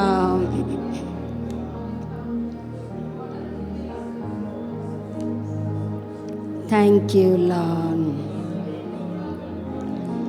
நீர் எனக்கு துணையாயிருப்பதா, உம் நிழலில் அகமகிழ்கின்றே. நீர் எனக்கு துணையாயிருப்பதா, உம் நிழலில் அகமகிழ்கிறே. இறுதி வரை உறுதியுடன் உம்மையே பற்றி கொண்டே தாங்குதையா உம்மது கரம். இறுதி வரை உறுதியுடன் உம்மையே பற்றி கொண்டே தாங்குதையா உம்மது கரம். என் உதடு உம்மை துதிக்கும் ஜீவனுள்ள நாட்களெல்லாம். என் உதடு உம்மை துதிக்கும் ஜீவனுள்ள நாட்களெல்லாம். உம் சமூகம் மேலானது, உயிரினும் மேலானது. உம் சமூகம் மேலானது, உயிரினும் மேலானது. நம்ம சொல்ற பாடுன அந்த வரிகள் கர்த்தர் ஆமேன்னு சொல்லுவாரா? கர்த்தருடைய சமூகம்தான் நமக்கு மேலானது என்றால் நிர்விசாரத்தை இன்றோடு விட்டு விடுவோமே. கர்த்தரை ஜாக்கிரதையாய் தேடுவோமே. அவர் மீது பசியோடு தாகத்தோடு வாழ்வோமே. கர்த்தர் சொல்லுவாரு, நீ திருப்தியாய் உன்னை நடத்துவேன், மீதியும் எடுத்து வைக்க முடியும். அப்படி நடத்துகிற கர்த்தர் தொட்டுக்கோ தொடச்சுக்கோ நடத்துகிறவர் அல்ல. ஹல்லேலூயா, ஹல்லேலூயா. நம்ம எந்த வகையான நிர்விசாரத்திலே இருக்கிறோம்? கர்த்தர் நம்மோடு பேசினார் தானே, போக்கு சொல்ல தொடங்குறோமா? இல்லைங்க, நான் நின்றுவேங்க, நான் யாராக்கும்? அதுவும் கூட நிர்விசாரம் தானே. நம்முடைய நிர்விசாரம் எப்படிப்பட்டது? ஆண்டவர்கிட்ட சொல்லுங்க, மனுஷர்கிட்ட சொல்ல வேண்டாம். ஆண்டவரே, நான் நிர்விசாரமாய் வாழ்ந்து வந்திருக்கிறேன், என்னை ஒரு விசை கூட மன்னியும் ஆண்டவரே. என்னை ஒரு விசை கூட உம்முடைய தூய ரத்தத்திலே கழுவும் ஆண்டவரே. sanctify me Lord. உம்முடைய வார்த்தையை கொண்டு என்னோடு இடைப்பட்டீரப்பா. நன்றி தகப்பனே. ஹல்லேலூயா, ஹல்லேலூயா, ஹல்லேலூயா. என்னுடைய எல்லா வெதுவெதுப்பான நிலைமைகள் மாறட்டும் ஐயா. நான் கர்த்தருக்குள் இருக்கிற மாதிரி நினைச்சு என்ன நானே ஏமாத்திக்கிட கூடாதுப்பா. ஆண்டவரே, நான் வெதுவெதுப்பாய் வாழ்கிறேனே. ஆண்டவர் சொல்லுவார், என் வாயிலிருந்து வாந்தி தான் பண்ண முடியும், வேற வழியே இல்லை. வேண்டாமே, நிர்விசாரமான சீயோன் குமாரத்தியே, என் வசனத்துக்கு செவி கொடு. நீ எழுந்திரு. நிர்விசாரமான குமாரத்திகளே, ஸ்திரீகளே, எழுந்திருந்து நான் சொல்றதை கேளுங்க. ஆண்டவரே, நான் இருக்கிற நிலைமையில் இருந்து நான் எழுகிறேன். என் கிரியைகள் உமக்கு முன்பாக நிறைவானதாய் இல்லையே, குறைவுள்ளவைகளாய் இருக்கிறது. எனக்கு உதவுங்கப்பா, எனக்கு உதவுங்கப்பா. யாருக்கெல்லாம் உதவி வேணுமோ கர்த்தரை நோக்கி கதறுவோமே. ஒரு சில வினாடிகள் தானே கேட்க போறோம். ஆண்டவரே, ஹெல்ப் மீ லார்ட், உதவுங்கப்பா. நான் எங்க போவேன் உம்மை விட்டா? உதவி செய்யுங்கப்பா. நல்ல தகப்பனே, இந்த காலை வேளையிலே உம்மை ஸ்தோத்திரிக்கிறோம். நீர் எங்களோடு பேசின உம்முடைய சத்தத்துக்காக நன்றி செலுத்துகிறோம். ஆண்டவரே, எங்களுடைய குறைகளான கிரியைகளை பார்த்து நீர் எங்களை விட்டு தூரம் போகாதபடி திரும்ப திரும்ப எங்களிலே அன்பு கூறுகிறீரே. உம்முடைய அன்புக்கு நன்றி, நன்றி ஐயா. நாங்களும் உம்மை பதிலுக்கு நேசிக்க கிருபை தாரும். நாங்கள் அனலாயிருக்க, எங்கள் கிரியைகளை செம்மைப்படுத்த ஜாக்கிரதைப்படுகிறோம் ஐயா. நாங்கள் எங்கள் மனதை உமக்கு நேராய் திருப்புகிறோம் ஐயா. எங்கள் ஒவ்வொருவருக்கும் கிருபை தாரும், உதவி செய்யுங்கப்பா. நீர் உதவுகிற நல்ல ஆவியானவராய் இருக்கிறதற்காக ஸ்தோத்திரம் ஐயா. ஸ்தோத்திரங்களை செலுத்துகிறோம்.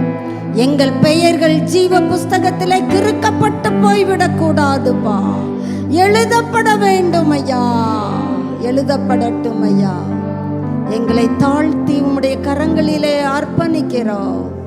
வந்திருக்கிற ஒவ்வொருவரையும் தனித்தனியே பெயர் பெயராய், குடும்பம் குடும்பமாய் நீர் உம்முடைய கரத்தை அவர்கள் சிரசுகளிலே வைத்து அவர்களை ஆசீர்வதியும் ஐயா, ஆசீர்வதியும். நீ காத்துக்கொள்ளுவீராக. உமக்குள்ளே நாங்கள் வளருகிறவர்களாய் இருக்க கூடாதபடி தடையாய் காணப்படுகிற எல்லா வல்லமைகளும் தீய காரியங்களும் இயேசுவின் நாமத்தினாலே சிறைப்பட்டு போகட்டும் ஐயா, நொறுங்குண்டு போகட்டும் ஐயா, சங்கரிக்கப்பட்டு போகட்டும் ஐயா. உம்முடைய இரத்தத்தை ஒவ்வொருவர் மீதும் தெளிக்கிறோம் ஆண்டவர். கர்த்தருடைய பாதுகாப்பு ஒவ்வொருவரிலும் தொடர்ந்து காணப்படுவதாக. கனம் மகிமை எல்லாம் உமக்கே கொடுக்கிறோம். இயேசு கிறிஸ்துவின் நாமத்தில் பிதாவே, ஆமென். என் ஆத்துமாவே கர்த்தரை ஸ்தோத்திரி, என் முழு உள்ளமே அவருடைய பரிசுத்த நாமத்தை ஸ்தோத்திரி. என் ஆத்துமாவே கர்த்தரை ஸ்தோத்திரி, கர்த்தர் செய்த சகல உபகாரங்களையும் மறவாதே. ஆமென், ஆமென். நம்முடைய கர்த்தராகிய இயேசு கிறிஸ்துவினுடைய கிருபையும் பிதாவாகிய தேவனுடைய அன்பும் பரிசுத்த ஆவியானவருடைய அந்யோன்ய ஐக்கியமும் வழிநடத்துதலும் பாதுகாப்பும் இன்றும் என்றுமான சதா காலங்களிலும் நம் ஒவ்வொருவரோடும் அவருடைய வருகை மட்டும் தங்கி இருப்பதாக. ஆமென், ஆமென். God bless you.